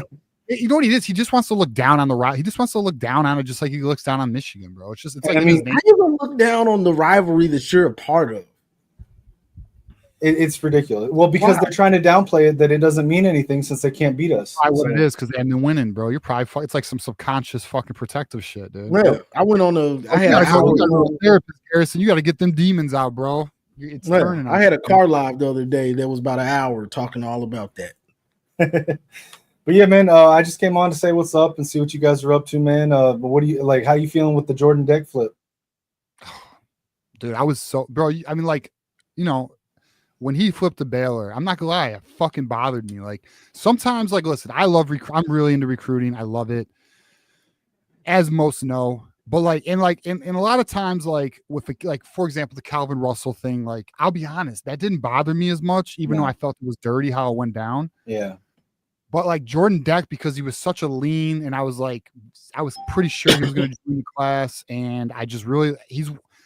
Like what we like to do on this channel, and as you know, Kinetic, I like to introduce names to know, like around January, February, like who do we need to start paying attention to? And there's just these dudes who just pop on film for me. Deck was one of them, and I just fell in love with his game. And now that we got him, bro, the fact that, and know what else is like very, what's the word I'm looking for? Very reaffirming. The fact that I loved his film and that Michigan loved his film so much, they fucking got him back from Baylor, bro. It just like it makes me feel like, all right, I know I'm on path with. I mean, like, look, there's people who know way more ball than I do, but I know that I fucking at least know what's up. You know what I mean? Like, I have an idea what's good and what's not. So. Yeah, I mean, and I can say, like we were supposed to have him on for an interview over at Maze's channel, and he ended up canceling at the last minute. I spent all day watching film of his so I could, get, figure out what I was going to ask him about and stuff like that. And I don't blame you, man. Watching him on film, it was crazy. And it's funny because like the day after he was supposed to be on with us was when he committed to Baylor. So I was wondering if that had something to do with it. And now I'm wondering if we can try to get him back on now that he's flipped back. But hey, I got a question. Does Voice of College Football have an SMU channel?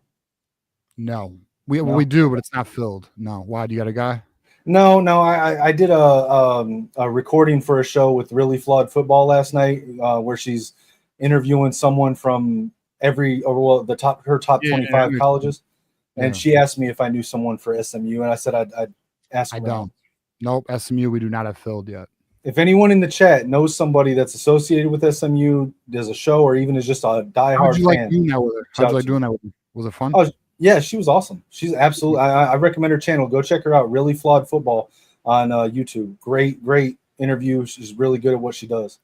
I'm not sure exactly when the one that I did will air, but it's there. I gave y'all shout outs on there too. So, yeah. But all right. So, who's still on the board? Right now, the biggest names on the board are obviously Devon Benjamin, Savion Hyder, DQ Forkbaugh, Anthony Davis, the safety from Kansas, but his name's drawing a blank right now. I know Moose knows it. Moose, what's the safety's name from Kansas? Yeah, let us know, Moose. What is it? Someone knows. Whoever knows, first one wins. 10 points to Gryffindor. But by the way, I mean, I'm excited for it. I was gonna say, by the way, the new Harry Potter show is being filmed. I'm pretty excited about it. Just want to put that out there. Big Harry Potter fan. It's JJ. Moose sucks, bro. Stallions Express for the dub. JJ Dunnigan. Moose, you let me down. I haven't heard of that dude. What's he about? I'll show you. I'll show you his profile. Actually, we'll put his highlight tape up. Are we still high in the running for Hyder? We're elite. Yeah, everything I'm hearing is just us in Tennessee. I'm feeling extra good about fucking Hyder right now. So this is JJ Dunnigan. I heard some people saying they think Jordan Deck's going to play more in the linebacker safety hybrid. Yeah, I'm not so sure about that. I hear people saying that too, but I think he can play on the back end. I mean, I think he's got to keep working on it. So this is JJ Dunnigan. He's committed to Kansas. Michigan is in contact with him. I guess we could play his huddle tape. Let's see. Is this it?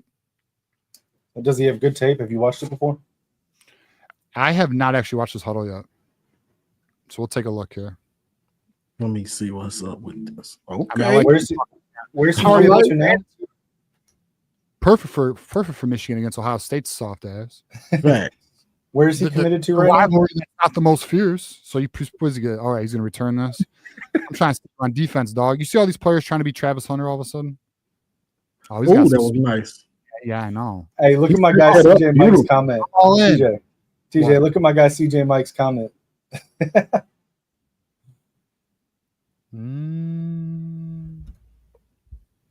Why do I not see it? Oh, there we go. This is how serious U of M OSU rivalry is. I told 3 of my Buckeye firefighter buddies that it's the week of the game and you go down in a fire, I might leave your ass there. Truer words never spoken. Facts. All right, so this guy's what?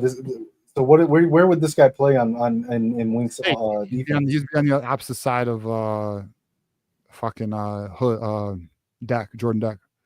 Okay. So it'd be Jordan Deck. So Devon Benjamin you'd put at nickel or outside corner. You can move Dorian Barney to nickel also, and then you put Jordan Deck and JJ Dunnigan on the back end of the defense.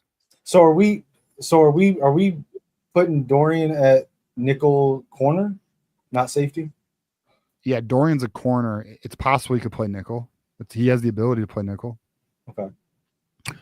All right, final thoughts here, Connect, because I got to get the next callers. Man, final thoughts. Just I'm just enjoying it. We got what 5 weeks now, 5 or 6 weeks now till football. I'm just enjoying the lead up to it. 44 days. And yeah, just like I've been doing on all the shows this week, I do have that auction up on eBay right now for the signed Micah Kapana jersey. Check that out. Otherwise, just catch me on the Maze Madman show on Monday nights. I'll post it on X when the interview with Really Flood Football goes live. And I'm going to be on Johnny's show this Sunday. I'm going to make sure I call in. A lot of times I sleep in on Sunday, so I wake up and the show's already half over. Bro, I'm going to make sure I get up this week. Like 2, don't it? Don't you do your show like 2 o'clock? Yeah, I know, but I usually stay up all night Saturday night. So Gotcha. You wild, but I'm gonna make sure I'm there. That's why I always end up watching it back. But like it's like I wake up and I'm like, oh, what time is it? How much time is left? I get on there and it's like he's like, all right, I'm getting out of here in like 10 minutes. All right, fair enough, man. All right, connect. But yeah, you guys take it easy, man. I'll put the link one more time in the chat and then I'll just hang back and watch the rest of the show. But go blue, and hey, Michigan man is a mentality. It's not. You don't have to have any kind of certification, degree, any kind of. You don't have to authenticate anything. It's a mentality of morals and ideals that you live by, and integrity is the biggest one, and that's why OSU fans can't comprehend what it means. Yeah, I agree with you. It's a philosophy. It's a mentality. I agree with that. All right, brother. Appreciate you, Kinetic. All right, guys. Take it easy. All right, yeah, I'm pretty sure I've heard Jim Harbaugh talk about anyone could be a Michigan man, but whatever. Yeah. This kid right here, yeah, bro, he's gifted with the ball. I mean, he looks good at safety, but when he gets the ball, bro, the way he sets up his blocks and his vision is pretty nice. I'm not gonna lie. Yeah, I kind of would like to have him and Devon Benjamin, man. Shit, Benjamin is nice too. I like. If they get JJ Dunnigan and Devon Benjamin, Lamar Morgan might really be the best. I know Espo's doing it, but that's back-to-back elite classes, bro. I mean, it's potentially possible. It's on the table. All right, let's get our next caller up there. We got very patient Timothy. He's been very patient. He is on his way to 1,000 subscribers. Let's get him up here. Timothy, how we doing, brother? Good. Yeah, man. So what's the word, man? Me and Cliff and Matt, we do know what we are going to be talking about. So Monday, so when me and Mac and Cliff, when we go live, we're going to be breaking down the Michigan Wolverines schedule from week 1, every single game, including the Ohio State game. But after that, we're going to be breaking down Ohio State schedule. But when we do Ohio State schedule, we're going to be exposing the truth about the schedule. I feel like we all know that the losable games they got is Texas, the Penn State, and the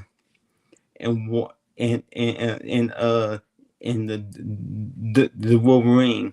But just like when we was over, we were confident. Then when we had to play Washington on the road and Illinois on the road, and we lost both of those games. I felt like one of those 2 games, Ohio State, they could lose, or maybe both, but because they got to play both of them on the road, and when they play Illinois, they playing for a trophy, and that's a smaller rival game, and the even though it's not like the Penn State and Michigan rival game, some of the Ohio State fans they really don't take the smaller rivalries as seriously. Some of them don't care. They don't care about the rivalry. It's not the biggest. It's not the fiercest. It's just a game that they can't win. But But let them win it. They gonna care then. I was gonna say, watch them win it, Johnny, and then they're gonna have their fucking chest out. You know what I'm saying? Hey, TJ, like you said, you keeping receipts on the Connor Stallion stuff. I'm keeping receipts on who's acting like they don't care. I'm keeping receipts. So when they do finally win again, I'm giving them a eye roll. I'm calling bullshit. The other day, I had turned on the Monty show, and they did their own reaction to kind of Stallions, and they was and he was talking about how kind of said that there was some games that he knew all the player signs and we still lost. In that case, then a lot of people they claim that kind of Stallions had stole signs. That should mean that nobody. Okay if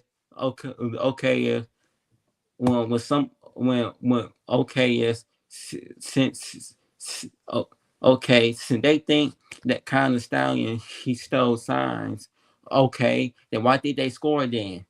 For somebody they hire a staff member to go steal other teams' signs, they should not be able to score points. So that means that every single game that every team that we have played before he got fired, they final score was supposed to be 0. Now there was some games where our opponents they did not score at all, but they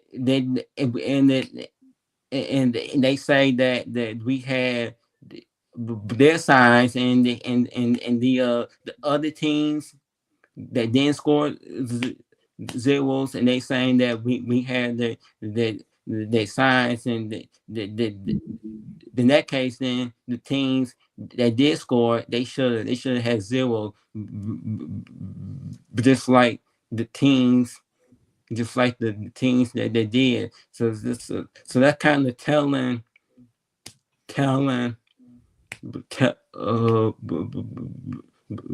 me for one thing, he must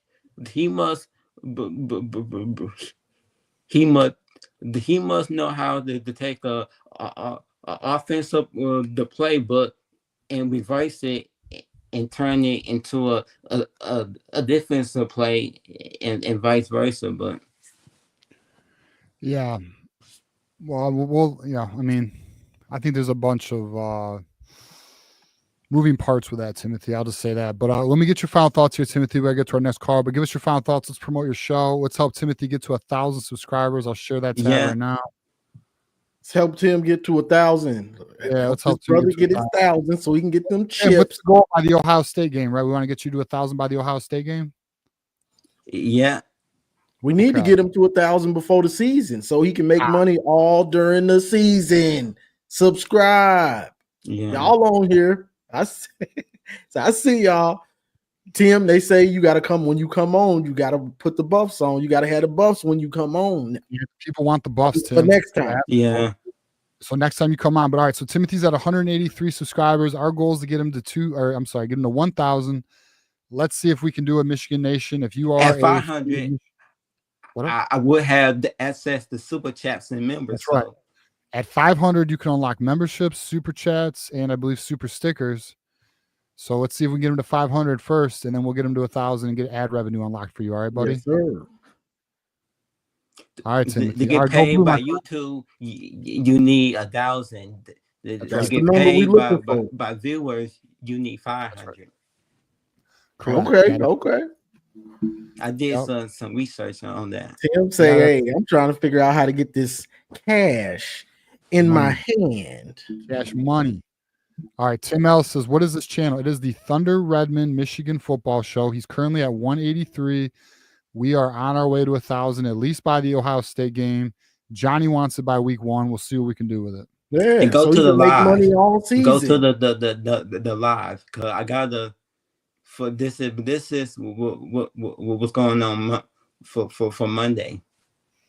This is Monday in 3 days, 8 o'clock. The Big Ten Rivalry show with the Thunder Redmond the Michigan football show, and that is Mac and Cliff. They did say on their show yesterday that they might do a call-in show, but next Wednesday they might start doing a call-in show, but they don't know when. But they might start doing a call-in show on their show, so they can hear so they can get some more the feedback from their viewers outside super chats and regular chats. Okay, we'll see how it goes. But just to hear our voices heard. Fair enough, brother. All right, Timothy, appreciate you, man. Go blue. Go blue. Go blue, man. All right, let's get to our next caller. They have been waiting patiently. I'm gonna get AD up here because now he's gone. AD, you were next, bro. But now you're gone. A bad connection or something. I don't know. Nick had a question. How are we with Savion Hyder? How about you call in and find out, Nick? Homie Doesn't Play is next. About to pull you up, buddy. What up, though? What up, though? What up, though? You tell me, dog. What's the word? Man, I just been watching Bryce Underwood interviews, and he seemed real confident. Nobody else is. Like, did he do a new one? To the camera when he say what he say. Like, I'll be watching for stuff like that. Like he seemed confident. I know. I'm excited to watch him play, man. Yeah, I am too. Because from play one to the last play, bro, it's gonna be interesting to watch him just grow and develop. I just, I know I've heard, other podcasts talk about like Michigan and like how they talk about their quarterbacks coming out of camp. And it's true. They did make Alex Orji sound like he was formidable. They did. They did. They did do that. So I understand like how they could feel like, we don't know. It's uncertainty there. But I'm watching him say what he said. And I'm watching his demeanor.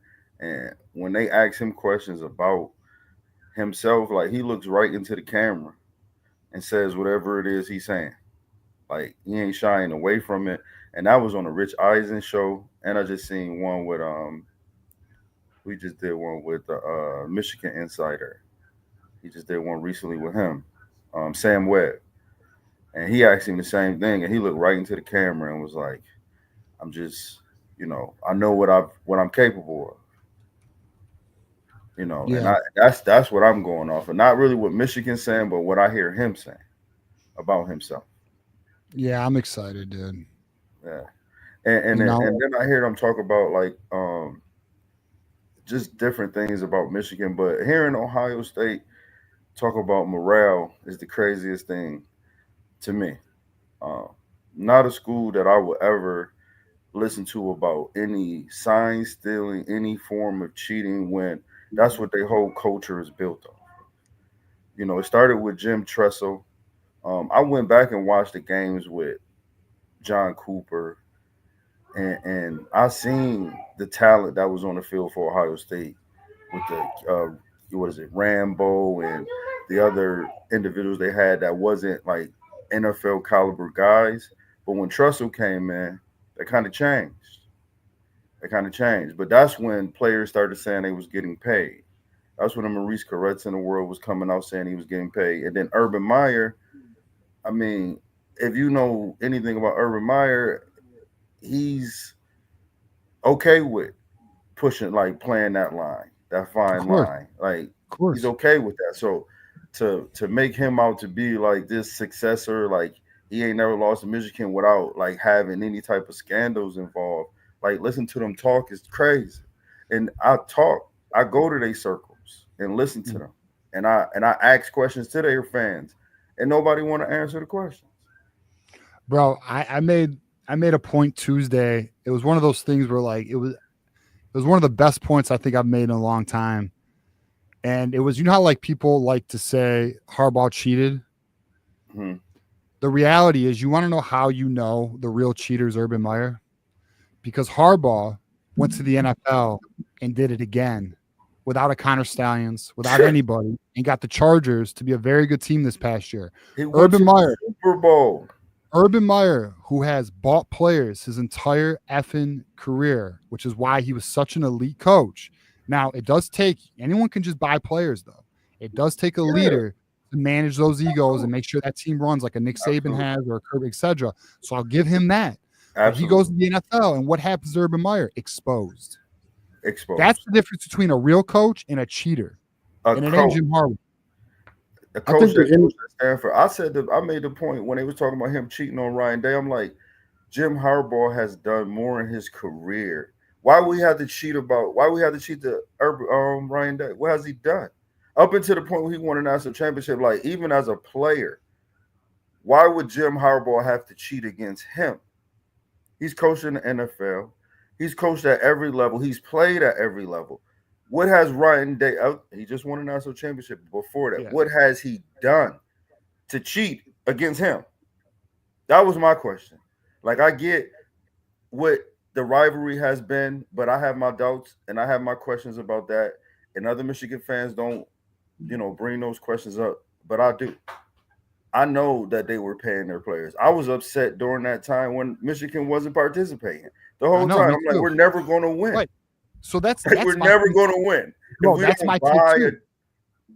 I'm not mad that Ohio State was paying players. I'm not mad that Ohio State was buying players because the SEC was doing the same shit. I'm completely I've been for it, bro.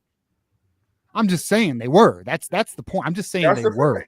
I'm not mad at it. Me neither. I'm just saying they were. And it matters. To say that they didn't get a competitive advantage, though, that's a competitive advantage. Just like now, they're saying Michigan could do it. That's it's the same. That's what I was saying for 20 years. You're saying it now because you see the bag. You see the bag. So you like, yeah, they probably can get anybody they want. But when we wasn't participating and y'all was paying them under the table, and now Ohio State don't know what to do. Now they don't know how to pay them. Now that NIL is here, and that's what I'm like. So now y'all don't know how to pay them? Bro, that's another crazy. Y'all don't know how to pay these players now. Yeah, this is confusing.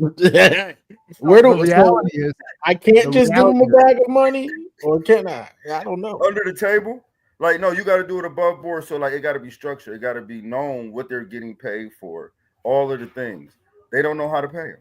Yeah, they're waiting for things to. I'm like, so now y'all waiting for policy. Right now they want checks and balances all of a sudden. Look, the reality is there's just more money in the game now. They're not winning every recruitment. That's just what it is. They're still buying guys. Like yeah, of course they don't. Neither does Georgia and Alabama. I like that we didn't get every play. I like that we didn't get because it shows parity. That's what we need. That's only going to help us. It's not gonna hurt us that we're not getting players like that. It's gonna help us because that's where development comes in. Like that's where you make your players better. You're not getting all of the guys, but nobody is.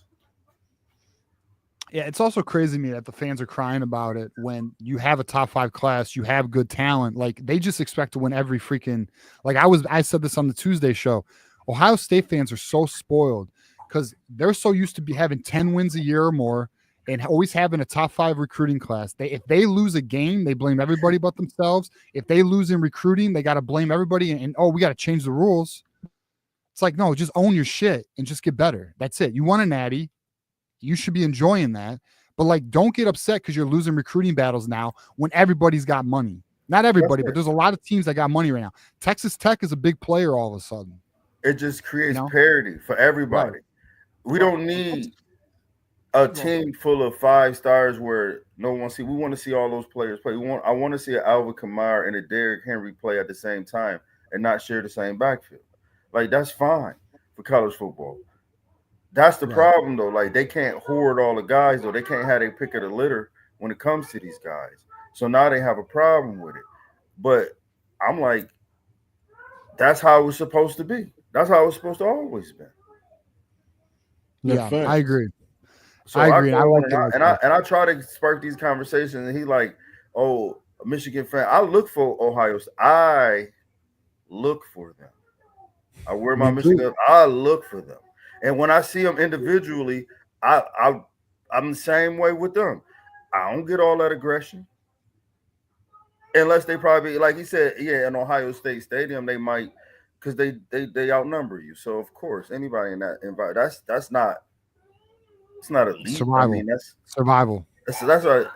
That's cowardly, to be quite honest, because it's all of y'all and there's a few Michigan fans and y'all jumping on them. That's kind of cowardly. But if it's just me and it's just you, where's that energy? That's all I'm asking. Like, I look for that energy. Where's all that? Because I'm looking for it. I don't get that. I'm outside with Michigan, everything going, and I don't get that.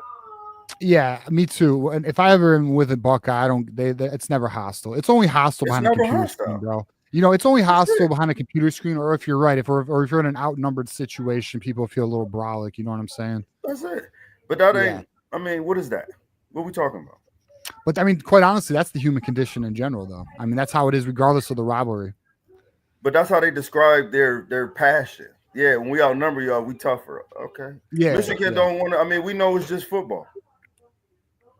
Yeah. We know that.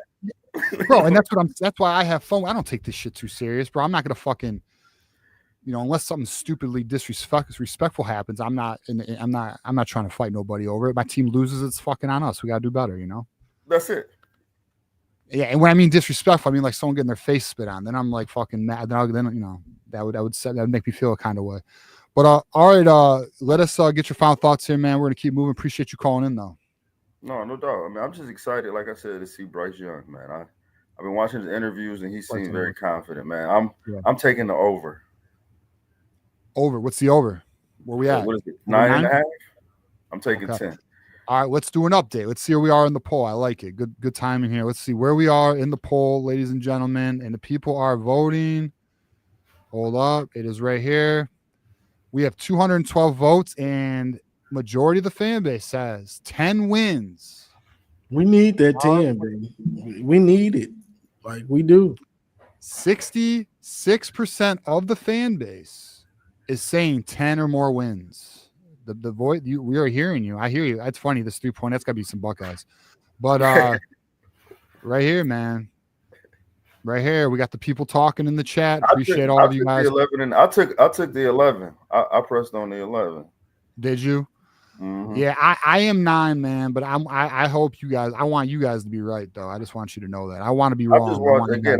I know what last year what we had, and that quarterback play. Nobody wants to say it. I know, but it was bad. Yeah, bro. I was pulling my fucking eyes out, man. Like the Washington game was like the worst. No, but beating Ohio State is hard to be like. It's hard because I as bad as David Warren was, the fact that he played in that game and he won. It's amazing that we won that game. If I'm gonna be real, it is, bro. It is amazing, bro. It is amazing. It's fucking hilarious too. And you know, I know. And the Buckeyes are still like, they still talking. Like, shut up. Listen, it's because it's bad. It's real. Bro, bad. imagine if they got knocked out in the playoffs. Like, could you imagine? Oh those my Buckeyes God. That's all I really needed to just cap off last year. I know. Oh well, they got it done. Good for them. All right, man. Well, until next week, all right, brother? Yeah, man, no doubt. Go blue. Yes, sir, blue. Man. And TJ, I caught your human condition, Dr. Melfi, Sopranos. Dr. Melfi. Fuck, bro. I've been watching Sopranos. I'm on like season 3 right now. I'm doing a playback right now. It gets better and better because you catch other things that you miss. I just fucking, dude. I'm not only that, dude. Like on some real shit. The nostalgia for those who have not watched The Sopranos. Walk that path, bro. Enjoy the ride. It's so, I love like just looking at, I guess this is a sign of getting older. It's so interesting to just see like the pop cans or like, you know, like the fucking, the, you know, just the products that are used, the phones. It's interesting, man. Yeah, bro. You know, at first they didn't have cell phones, and then they're using the pay phones, bro. Well, the pay phones this way they ain't getting tapped, but yeah, I mean, the show's great. I fucking love The Sopranos. It is probably, I have Game of Thrones number 1, but Sopranos is number 2 for me. I got Sopranos 1. Game of Thrones is close, but that last season, oh my God. I know, bro, but like, all right, I know. The last season, it wasn't, I don't know why they did it that way, bro. I I really feel like I would have waited another year just to write a really good ending, bro. Like, who the fuck thought it was a good way to end it that way? Like, come Those on. dudes, what's the D? What they call them? D&D.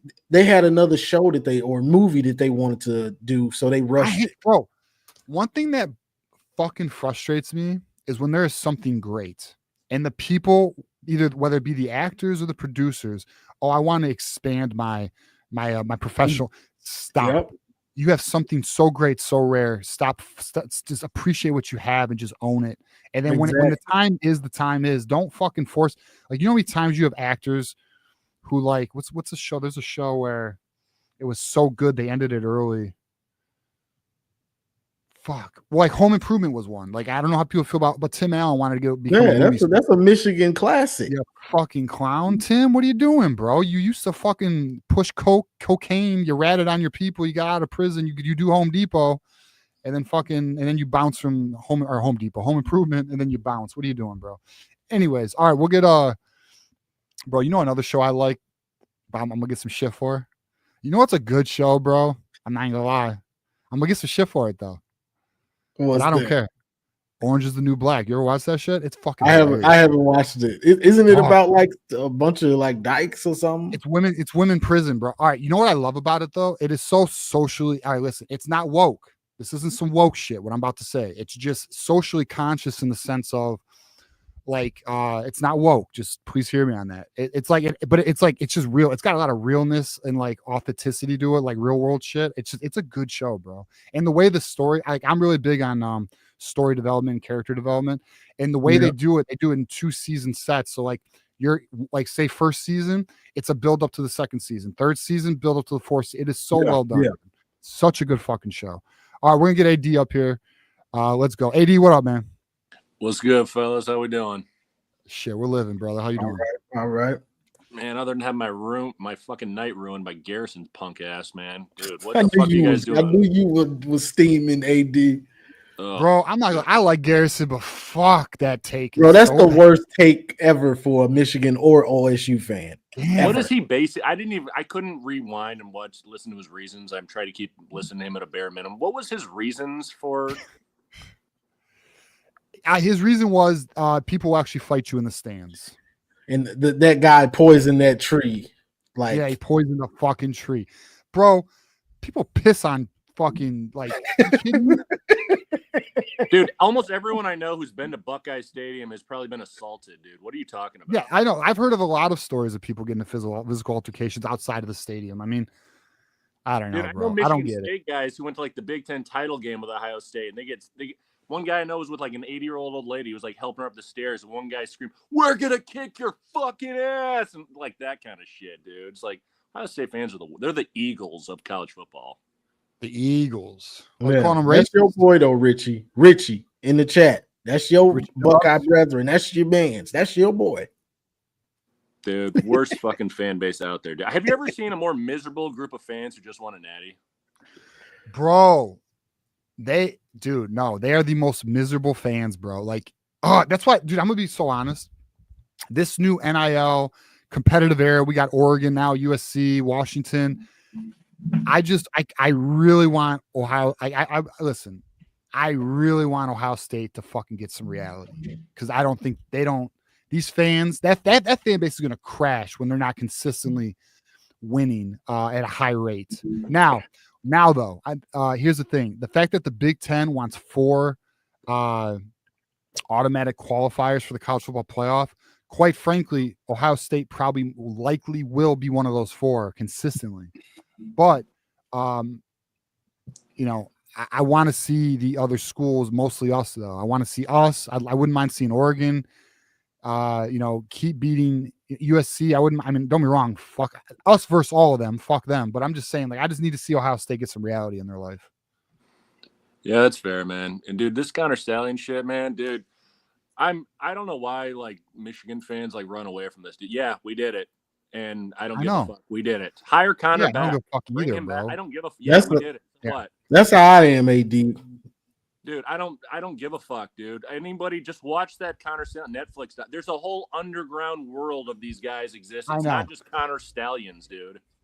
bro. And you know what I fucking can't stand, and this is the most softest fucking argument. Well, they're not caught, bro. There's a lot of shit that don't get caught. It don't mean it don't happen, son. A lot of shit that happens that, you know what I mean? Like, guess what? Murders happen. It don't mean it didn't happen. Or murders, there's a lot of murderers who don't get caught. Doesn't mean it didn't happen, brother. Okay? Like, that argument is so fucking lame to me. It is so hard. It is so hard to get the NCAA to actually do anything of value. If it is not handed to them by a private investigation firm, which this was, they don't do shit. Well, yeah, that's The most FBI, cops, dude. the Like, FBI had to fucking do wiretaps for them to look into that basketball shit. NCAA does not do shit. Well, dude, that's just authorities around here, dude. Like, same thing with if they don't have the fucking answer handed to them or get a confession, none of these crimes ever get solved, dude. It's the same thing with the NCAA, man. Yeah, I fucking hate the argument. Like, this, like, authority, like, I cannot stand, and whether it be sports or socially, and like I don't like getting too political or anything like. This, like, authority must tell me what to fucking think or believe is the wackest fucking position. I like, dude, fuck that. Authority is often wrong. I'm just gonna let you know. Authority, think for your fucking selves, please.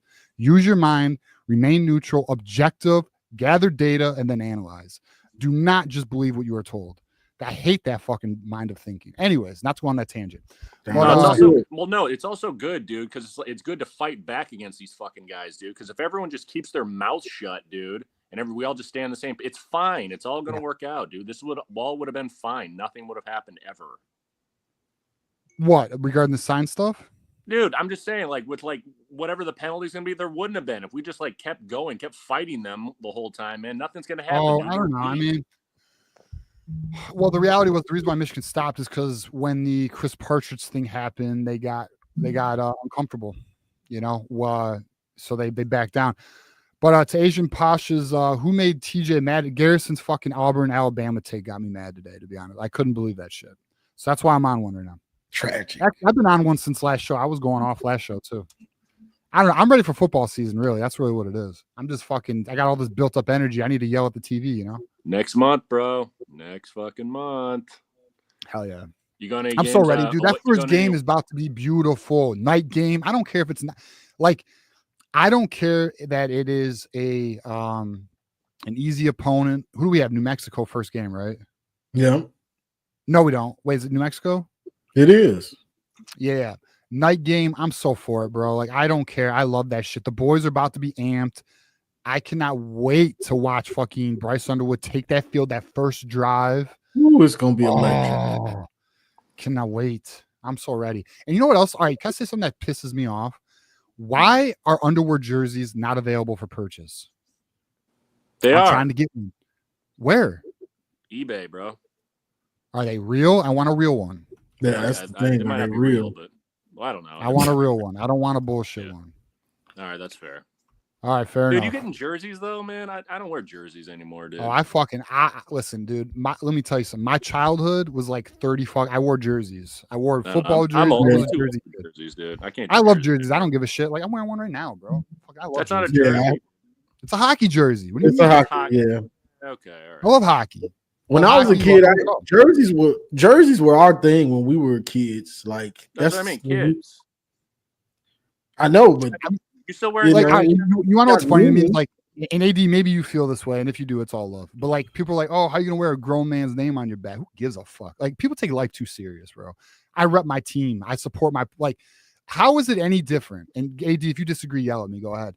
Fucking, how is it any different to wear a jersey with another person's name on your fucking back versus sitting on your couch rooting for said player? What's the difference? What's the difference? That's true. There isn't one. You're still in theory worshipping, I suppose. If that's like, I don't look at it like worshipping. And I think having a Bryce jersey would be dope. To each his own. I don't know. AD says TJ's a bitch, huh? You don't. So what? You're against the you don't like, you think so? You're of the position that another man's name on the back is lame. I mean, it's not gay, but it's it's not gay. They call it. AD said it's not gay. Yeah, it's just, I think you kind of feel like it's gay, bro. I don't know. whatever, man. It's all good. What's the difference if I wear a fucking Michigan t-shirt or a jersey, bro? Like, what are we talking about? It's That not, is- dude. that- I didn't call you gay, man. It's fine. Hey, take it a little It's serious. all good, man. AD. We can agree to disagree here. It's all love, brother. No, it's all, dude. I got jerseys, man. I keep them framed and want them to get signed and hang them on my wall. I'm not gonna wear. Yeah, them. see, I like that too.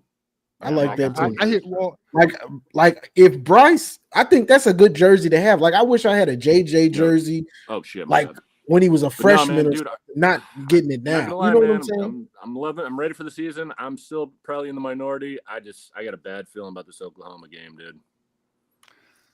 all right. So here's where I'm at on that, AD. Until I see how we look against New Mexico, I'm just gonna. I don't know yet. How do we know how Oklahoma looks either? They're gonna be just as like they got a bunch of new shit too. New offensive coordinator. John Mateer going against a power forward. He's not going against a defense like this. So we'll see, man. I don't know. I think it's Really good OC though. Really, and he brought his quarterback. They got that. They Yep. got the best transfer portal running back, better than Haynes, I think. no. It's a bad combo. You think he's man. better than Justice Haynes? Justice Haynes was It's- number one running yeah. back. What do you mean? I mean, right, okay. maybe. Maybe I'm It's wrong. gonna I be just, interesting. It's gonna be interesting. They still got to go against our defense, though. I mean, it'll probably be a lower scoring, but I mean, it's also because it's early in the year. If this was just like a month later, I'd pick us. It's just because it's super early. Bryce is 17, dude. He is 17 right now. Yes, he is. Dude, it's too early, man. And look, even if we look good, I still think I just got a bad feeling about that. I just need to see it. I know I'm in the minority, and I hope I'm wrong, but No, it's okay. Hey, listen. This show is for people to express how they feel, and we talk about it. I don't have any issue with you feeling that way. It's an unknown, bro. Yeah, that Oklahoma game is a We know it's a tough game. Look, we know it's not exactly. We know it's going to be tough. It's kind of a pick 'em game. You either think Michigan will or Oklahoma will. There's still question marks. Just because you get a bunch of guys and you throw them together, they're going to be that offense is going to be cooking. Takes time. Right. It takes time. So Right. They're not like they're just loaded and they're going to come out like they're Ohio State's offense or something. I wouldn't just believe that right off the bat either. All right, so let me give a hypothetical. What if Michigan goes in there and fucking dog walks them? Then we play off bound, baby. Dude, No. anybody who put in for 9 on the over 9 win, dude, your money's gone at that point, bro. Gone. And I guess I'll gladly lose it. Fuck it. I listen. I would pay $1,000 to watch Michigan win in that. I mean, I'd probably throw more than 1,000. To be quite honest with you, but I mean, buying championships like that sounds lame. But I want the boys to fucking get another one. I need another one. Okay, how's this? I'll do one better. If we beat Oklahoma for that game, I want Jerome Moore's extension that day. Oh, AD, don't start this again. AD, you had the debate of the fucking summer, bro. Okay, that was the most organic debate I've ever seen in my life. It went was crazy. so weird. It was like 50-50. It was like 50-50, dude. And like, bro, we went that debate we had like a 3-hour show because of that debate, dude. That was epic. You're welcome. My dad actually brought that up like a day or two ago. He's like, man, you need to come up with another question like you guys had about that debate with Sharon Moore. I was like, that shit doesn't just come out of nowhere, man. I don't know. Yeah, that was a crazy good question. So where are you guys wasn't. at? You still at like wait and see or like win? I'm on wait and playoff game or see. something? I am. Gotta wait and see. Well, But what he's about, building with this recruiting class. He's getting another notch. I'm gonna give it to him. Yeah, he's doing everything he needs to do off the field. Let's see how the in-game execution goes. I got to see this in-game execution. Exactly. See the boys develop, and then listen. I may be there with you, bro. I'll let you know when I'm there. Got to see the growth on the field. We're seeing it off the field with recruiting. And Yeah, I just need a Sharon got little coaches. better. Yeah, I need a little better clock management, a little timeout management, a little better, just a little stuff It's like offense. that. In-game management. Yep. Fair enough. All right, AD. Final thoughts, brother. We actually have one more caller, but we'll take Keegan on too. Final thoughts here, man. Yeah, fuck Ohio. Fuck their Come on. fans. Yeah, Connor Stalions is a G, best scout of all time. Bring him back, hire him back. I don't give a fuck. Yeah, we did it. Fuck you if you don't like it. 15-0, natty. Tell him. Yeah, and my friend just sent me a thing the other day. It was like, hey, can Bryce Underwood save Michigan football? I'm like, bitch, we won a natty like 18 months ago. What the fuck are we Bro. talking about here? Bro, And it was just the dumbest shit ever, man. It's Bro, dude, I cannot. we're gonna win a natty with Bryce. He's gonna win a Heisman. He's our Cam Newton. He's gonna be the greatest quarterback we've ever had. It's all going to happen, and fuck anybody who doesn't like it, and double fuck to Ohio. Fuck you in the chat too, Richie. You're a bitch. Yeah, salute to TJ, salute to Johnny, and good night, boys. All right, good night, bro. Go blue. Hey, Richie in the Mike chat. drop. What do you say fuck me for, bro? It's like that 50 Cent meme or GIF. Mike drop. AD is cooking. Hey, that one, bro. Fucking hilarious. Richie's a good sport. I like Richie. Yeah, I like Richie. Call it straight Richie. Richie cool. He comes on the Sunday call in. Oh, does he? Fuck, you should call in here sometime, Richie. Come on, bro. Show us some love. All right, we're gonna get Caden. Dude, Caden's been waiting so fucking patiently, bro. Caden, how we doing, man? I'm over here just laughing at AD, TJ. But how you doing, my brother from another mother? I'm doing good, bro. How you doing? Oh, just chilling. Just finished up some dinner.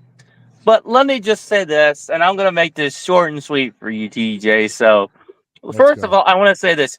You are one of my favorite Michigan fans on this platform besides my buddy, my business partner, Burks, who and I are in business together.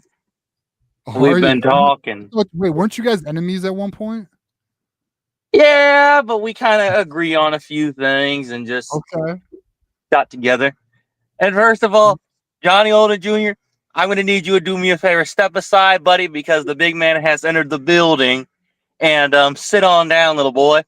Easy now. That's my co-host you're talking about here, bro. You gotta relax. Relax. TJ, I haven't said anything.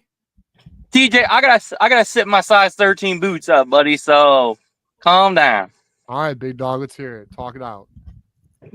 Let me just be honest about your fans. They're delusional, dumb, and retarded. And especially your buddy, and especially Blue Wolverine.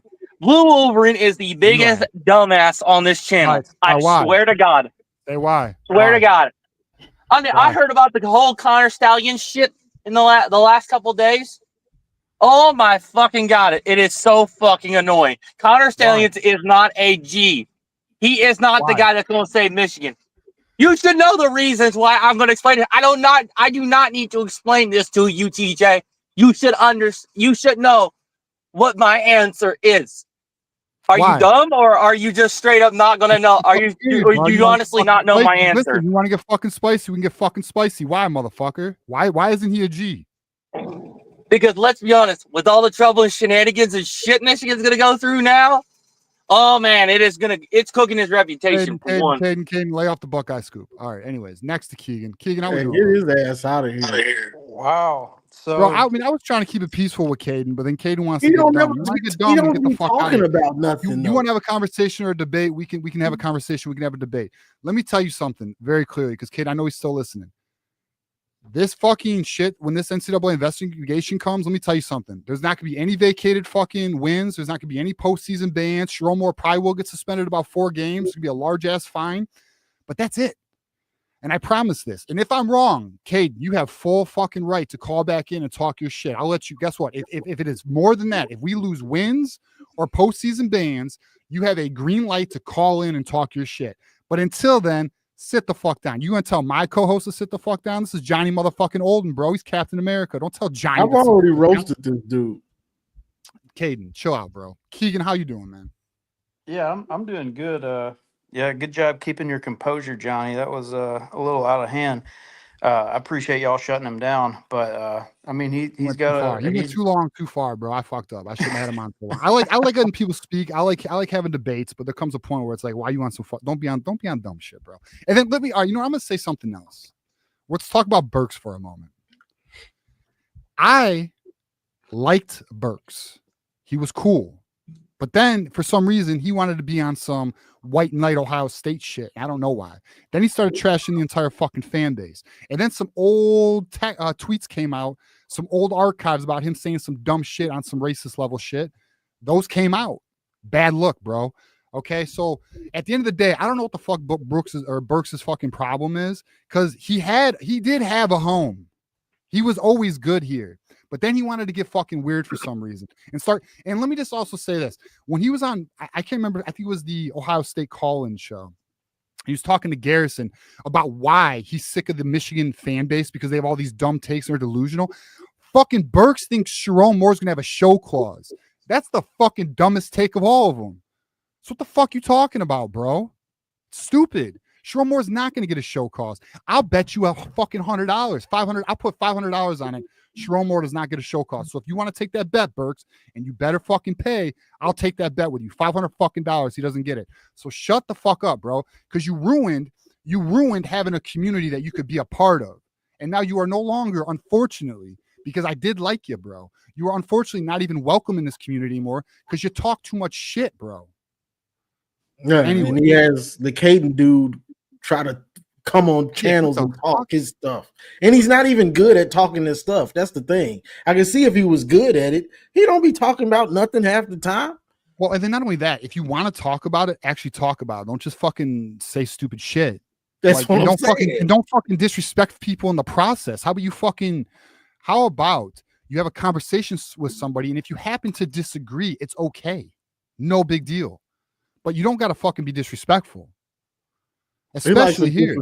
Off the you then, oh, my size 13. Shut up, bro. I'd sit you the fuck down, bro.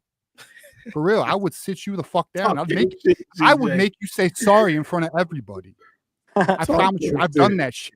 I've done that shit, bro. And I would fucking do it again. Anyways, Keegan, talk to us. Take us off this ledge and let's talk about some Michigan football. Yeah. So anyway, just to follow up with that, I've done moderating in the past and I've been a community leader. So when you're in a leadership position, sometimes you have to handle that kind of stuff, and you have to monitor trolling, and you have to like not push people out of the community, because like what people do is they try to appease the fan base to grow their they sink their claws into the fan base, and they try to gain power that way. And what they will always do is they will try to overthrow the authority. So that's what it is. So there's a difference in like someone being a troll, and like somebody brought up Richie earlier. Like Richie's not trolling; he's just having like casual fun. Richie is welcome to be here. I like Richie. Right. Even if he talks a little shit's okay. I got no problem with a little shit talk. Just don't be disrespectful. Right. So I thought y'all handled it well. There's a time to separate from that. But anyway, I know y'all are trying to wrap up, but you're good, bro. You got 5 minutes like everybody else. Yeah. So where's all the Brian John Marie haters right now? Like it's looking like last week we were talking about Brian John Marie, and now it's like, well, we have two people that we could get possibly. And then I guess my question is, do you think that given the chance that they would take both of them after the Calvin Russell thing didn't happen? Yeah. Michigan is going for both of them. Michigan is going after DQ Forkba, and they're going after Anthony Davis. Anthony Davis is deciding August 2nd. So I was right. It was August 2nd. I actually anticipate Michigan to get, I believe Michigan's going to get Anthony Davis as it stands right now. And DQ Forkba, Michigan is going to get him to come to a game at some point this season for a visit. And I think they're going to seal the deal. I think we're going to have Dabney, Forkba, and Davis. I will say it is early to guarantee anything. I'm not guaranteeing anything, but I do think we're going to get Davis and Forkba. They're going to work.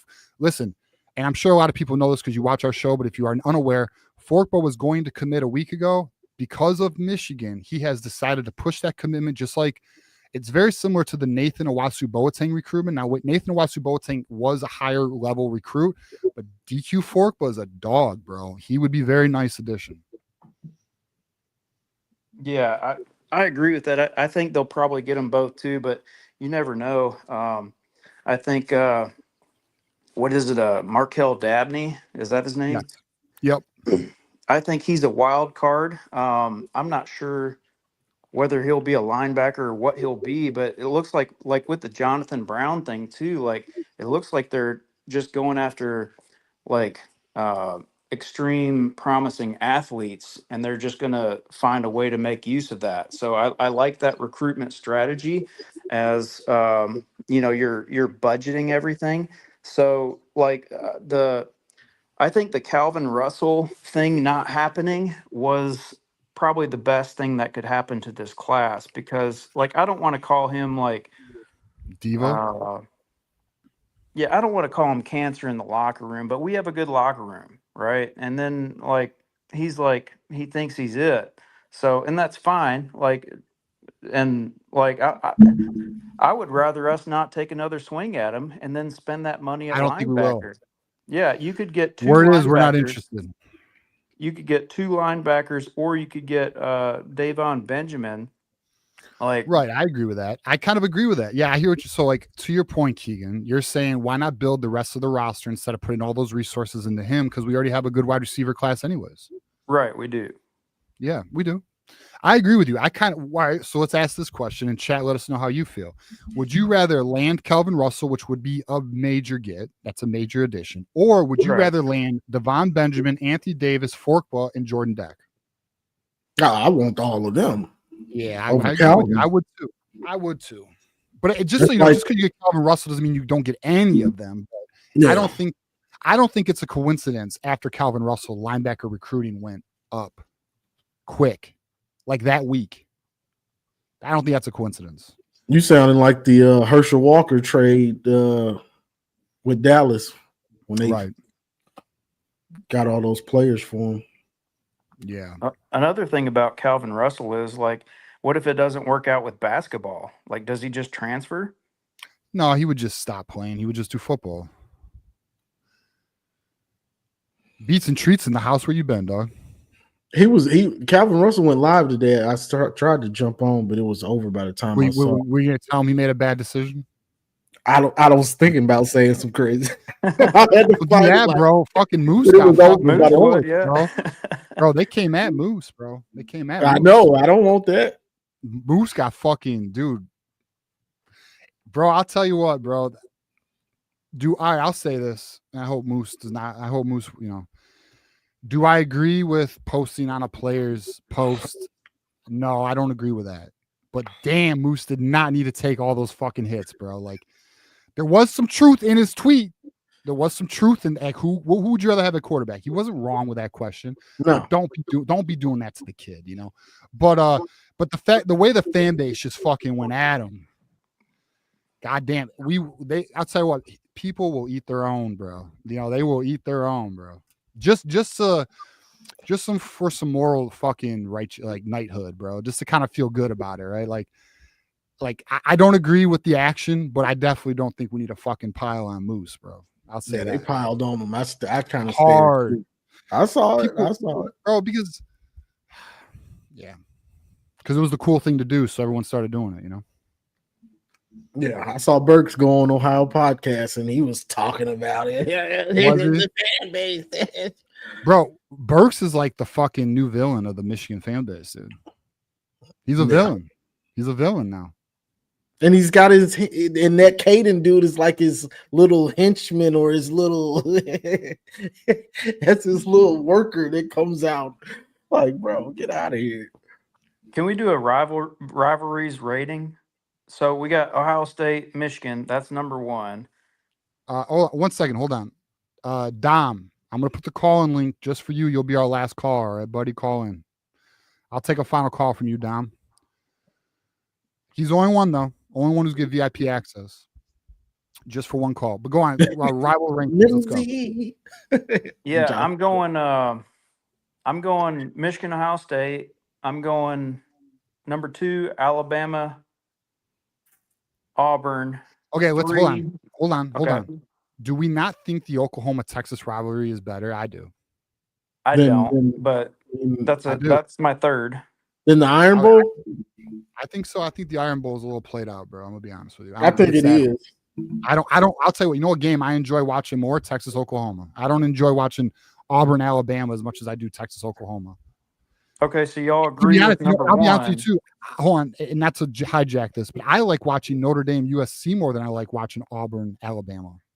Yeah, that's in my top 5. So y'all are going Michigan, Ohio State number 1, Texas, Oklahoma number 2. I would. It looks like Johnny's in agreement. I would say Tennessee, Florida over USC, Notre Dame. All right. So you know what? You know what I like better than Tennessee, Florida, though? Florida, Georgia? Miami, Florida State. Bro, that ain't been good in a long time. They fucking hate each other, bro. That's not true. They play fucking. They hate each other, man. I'm just saying, bro. I like watching it. I don't know. Now, when it was good, it was Well, unbelievable. Miami's good now, and Florida State had a bad year.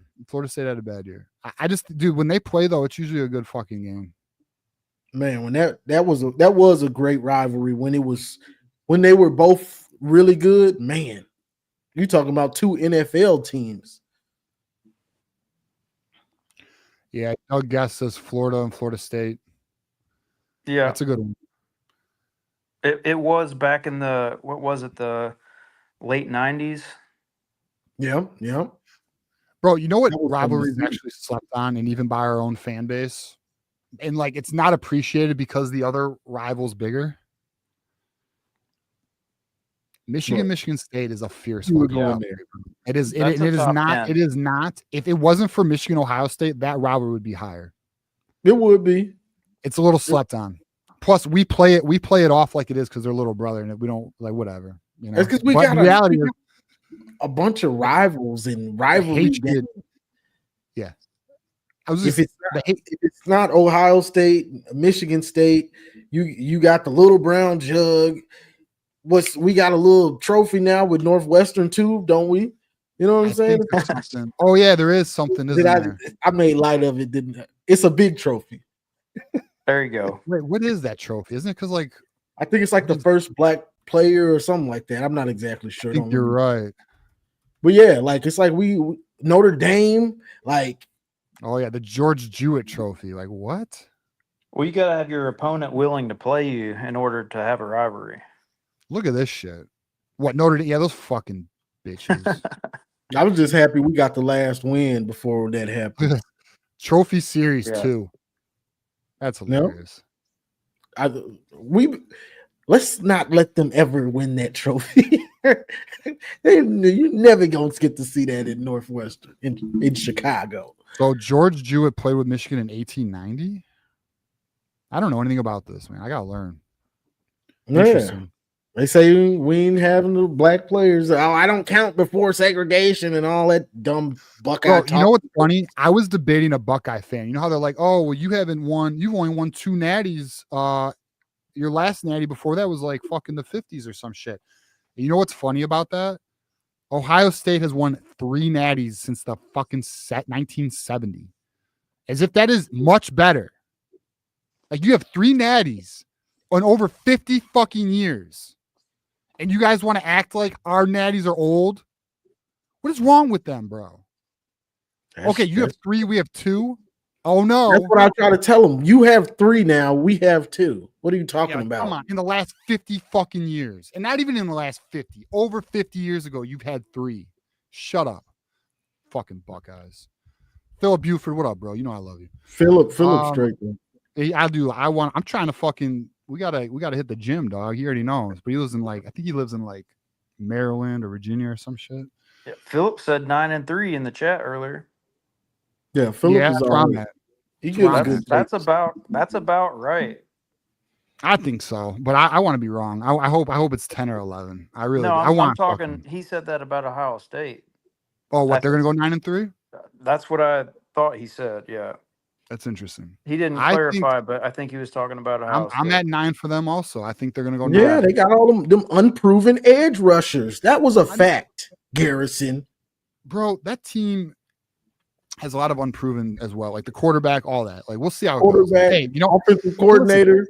And I'll tell you this right now: if they have another 11-win season, then fuck, I'm gonna give them all the credit in the world, and I'm not gonna talk. I'm gonna be like, look, they fucking, you know what I mean? Like if they can pull it off, then they're gonna get credit. I'll own it. Yeah, I'm a defensive coordinator too. Hey, GLL, you knew, bro. He's calling. He's he's like y'all crazy coming from the back. 11 wins. I mean that's fine. Hey, he believes in his team. They just you get 11 wins. I will compliment the fuck out of your team, bro. Because if you guys can pull that off of a natty, that deserves all the credit in the world. I listen. I don't know how long you watch this GLL, but I've always said Ohio State's will to win is one of the things I respect most of your program. I would say got a will to win. I like that. If I were an Ohio State fan, I would say 11 wins too. But like objectively, looking at it, it's looking like 9-3 to me. Yeah, we'll see.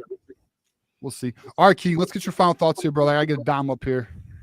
Yeah, man, get Dom up. I appreciate y'all taking my call, and appreciate y'all's work, man. I appreciate you, Keegan. Thanks for calling in, man. All right, have Yes, a good night. sir. Go blue. Go blue. Blue. Dom, how we doing, bro? It's looking sunny where you are. Gentlemen, how are you doing? Oh, Dom in the car out there in Cali. It's 10 o'clock, bro. It's like sunny out there. It's 7:30. Yeah, it's a beautiful day. But I'm driving. I'm listening to you guys, and I said I got to call in just to give Johnny a hard time. I'm like, Johnny, get him. I got the grays, brother, but you're showing your age with that. Call back to that Herschel Walker trade, man. That's a long time ago, Johnny. I gotta throw the knowledge out there like you do, Dom. I gotta let them know. I know something about this sport now. Yeah. You were mentioning that earlier, TJ, as far as like learning the education of the game, and I learned a great deal through my life watching college football from Keith Jackson, and I really think that's missing from today's game. I mean, the hype and everything else, but I don't see Herb Street or some of these other commentators educating the public on the history of the game beyond, say, the last 20 years. That's a fact. The history of the game. You know who else I really liked?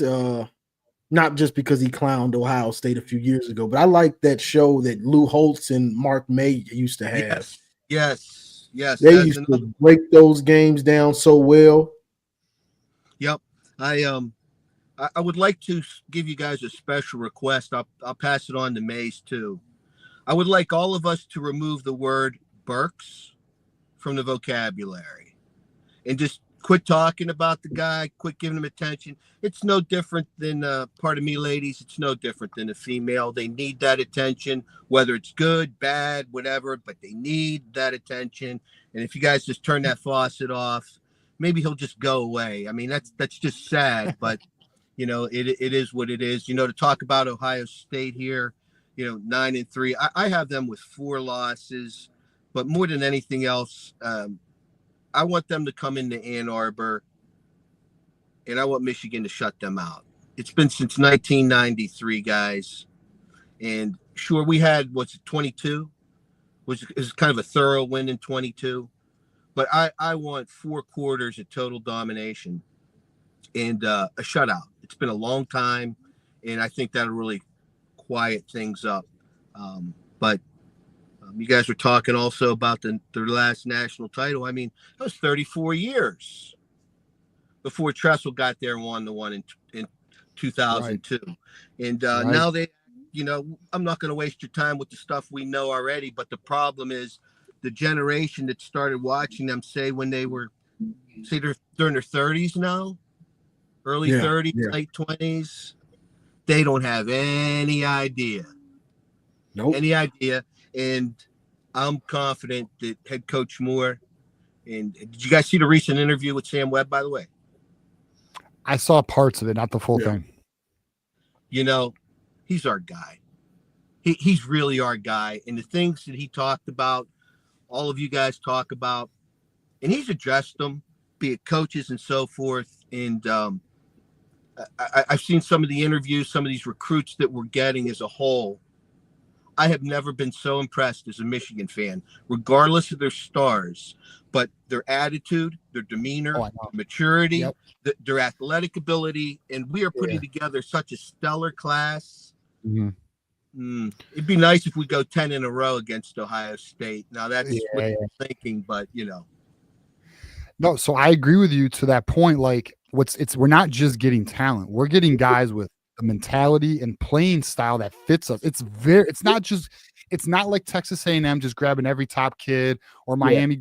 No, they're selectively identifying the right kids. And now I will say, is Calvin Russell a little outside of our normal character type of player? Sure.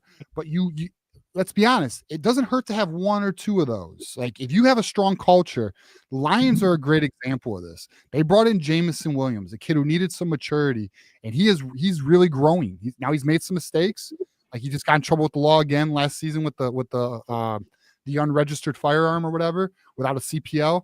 But like at the end of the day, I've actually seen him grow a lot. He used to be very shy in front of the camera. He's a lot more confident now. And I just think Michigan has a good culture where you can have a couple kids who might be a little me. But I think the team and the culture will help them grow into more well-rounded characters, you know? Yeah. I agree with you. And I think if you have one of those, what you want to say, maybe a bit of a loose cannon, is that a cliche phrase for that type of individual? I think if you have a coaching staff that could keep it under control, it'll be okay. And I mean, the immediate one that comes to mind, I'm a Steelers fan, is Antonio Brown.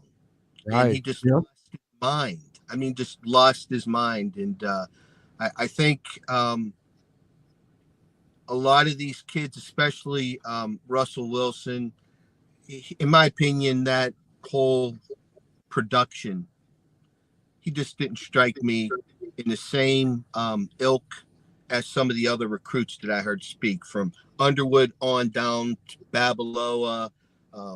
Lee, is that the kid from Hawaii, the offensive line? Just on down the line, these kids, they're just, it's just different. And nothing against the kid or his talent, but you know, he's not of the ilk to be molded into a Michigan player, in my opinion. But he's phenomenal talent, and you know, he did get paid. And you know, I'll get out of the way on this. And thank you guys both very much for having me up. Absolutely, Dom. Great you caller. know, it's you can't blame the kids.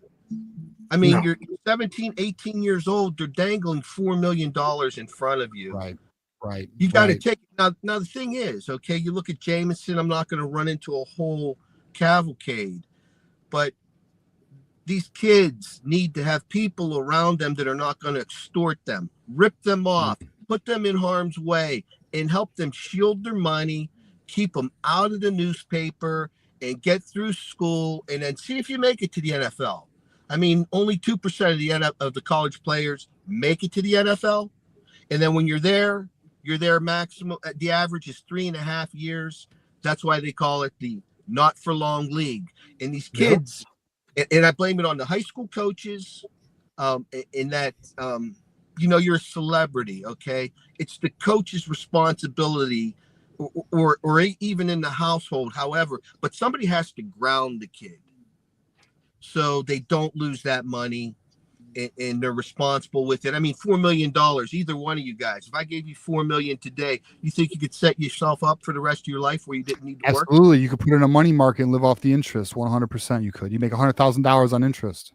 There you go. Well, gentlemen, thank you very much for having me, and, you know, go blue, and let's just keep the recruits coming. And I want that shutout this year. Think shutout. Okay. Let's get it, sir. dude. All right, brother. take Appreciate you calling in, man. Enjoy that sunny weather. Go blue, Dom. I love Dom. Good dude. Dom had a great point, though, speaking about the culture and, you know, certain kids.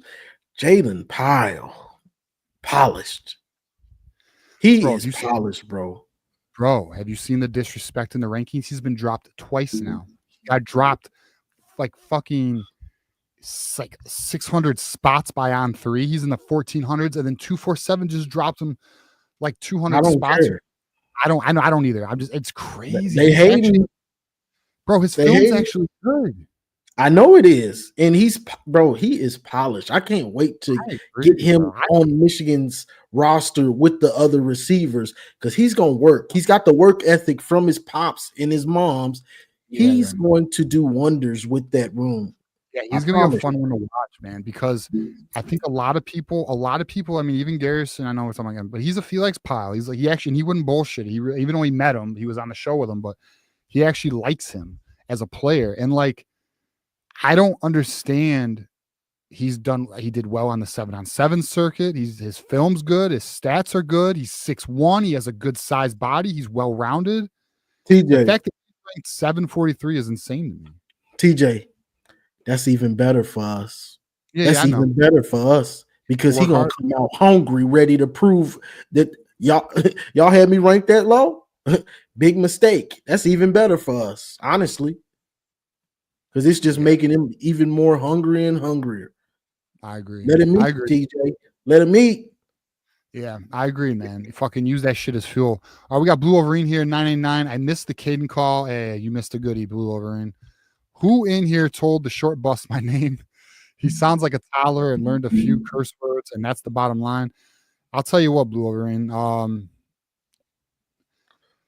That shit pisses me off because, like I said, this call-in show. Obviously, we're Michigan fans, but I welcome any fan of any team. You want to talk some ball, we can do that. You know, You want to call people names as soon as they come on. And guess what? I'm okay with a little shit talk, and I'm okay if you want to disagree. Like, I'm completely fine with disagreeing, but do not disrespect the people on this fucking show. Do not fucking disrespect the people of this fucking community. And then you want to be King Dingley with your 13s. Like, no, sit down, bro. Like, chill out. First, chill out, relax. Like, why does everyone want to be a fucking outcast all the time? I don't know, bro. Do you really think you are going to be welcomed here acting like that? He just does it, and that's how we got on to bringing up Burks, because that's his henchman. He who shall not be named, Johnny. Did you not listen? Yeah, that's my last time. That's my last time, dog. He sent his henchman here, though. Yeah, and I wear size 12, son. So got the fuck out of my face. Anyways, all right. So that is the show tonight. We had a spicy one, good one. Appreciate everyone coming through, contributing to the damn show. I thought I wanted to share something else, but I'm not sure. Oh, this individual, I will share one last thing. My guy here is a Buckeye fan. I'm going to make a comment on two. For one, that's a nice car. All salutes to you for restoring cars. That's dope.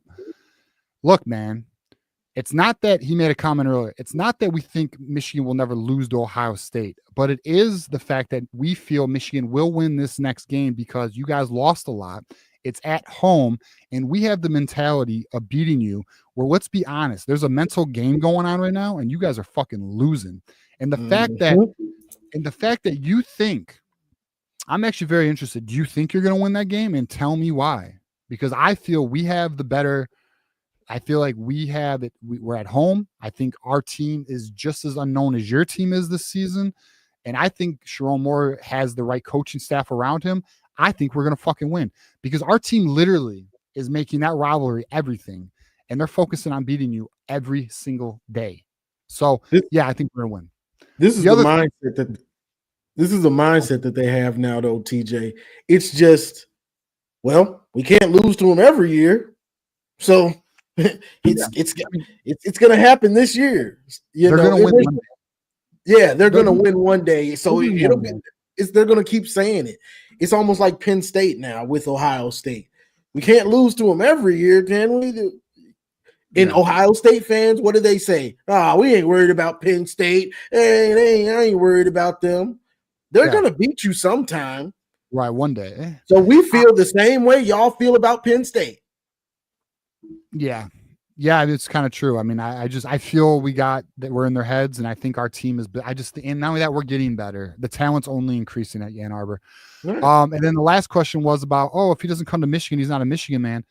Listen, there's a lot of kids that don't pick Michigan. For example, we just lost out on Nick Abrams. We would have loved it, Nick Abrams. Nick Abrams would have been wonderful here, but Calvin Russell. Okay, what he did was a me show. It was a me show, bro. Let's just be honest, call what it is. But guess what? A lot of wide receivers are like that. And I'm not against wide receivers who make things about them, because that mentality can make you great. Facts. How do you think most divas are at the wide receiver or cornerback position? It's because you got to have that mentality. If you're going to lose, you got to think you're the best, so that shit doesn't mentally fuck with you. So, I'm not mad at it. And I would have gladly have taken Calvin Russell. But let's be honest, he's not like all the other kids in this class in terms of mentality and, and all that shit. So it is what it is. Fuck it. It's all good. Good luck at Syracuse, bro. All right, that's the end of the show. We did make it to our second hour. We're going overtime right now, but it's because we appreciate you guys. We love doing the show. It's fun talking ball. Until next time. But all right, next show is so Johnny Olden. Let the people know where they can find you and when your next show is. And then I'll give everybody where they can find me. Got you. You can find me on YouTube, Johnny Olden Jr., also on Twitter, Johnny Olden Jr., as it says below. And also Saturday, I might do a solo show with maybe me and Maniac if there's something to talk about. If not, then just look out for the Sunday call-in show 2:00. I know Kinetic will be there, and Mays, and who knows who that'll pop in. But it's always good conversation, and you never know when Garrison's gonna come on or Ohio State fan, and then we got the battle. So check it out. Yeah, if you And want. also, real quick, I did a car live yesterday. It just says Johnny Olden Jr. is live, but I did a car live yesterday that's pretty dope, talking about the rivalry and why it's the best. Hell yeah, man. If you guys want to see a Royal Rumble, Johnny Olden show on Sunday, there's a Royal Rumble almost every show. Yeah. I want to give a shout out here to Dave. Appreciate you. TJ, thanks for the great content information. We're here for you. I appreciate everyone who subscribed, follows me on Twitter or any of that shit, shows love, or just watches and says nothing. That's all good too. I appreciate everyone just being a part of it. If you're just watching and you don't even, although I would prefer you like the video, please like the video. But even if you don't like the video and you just watch, you're still a part of it. I appreciate you. And then our next show will be myself and John Diadamo, Tuesday, 8 p.m. And then, of course, next Thursday, me and Johnny Olden back in the house doing what we do. Thursday, 8 p.m. Be on the lookout for that. And until next time, boys, as you know, it is always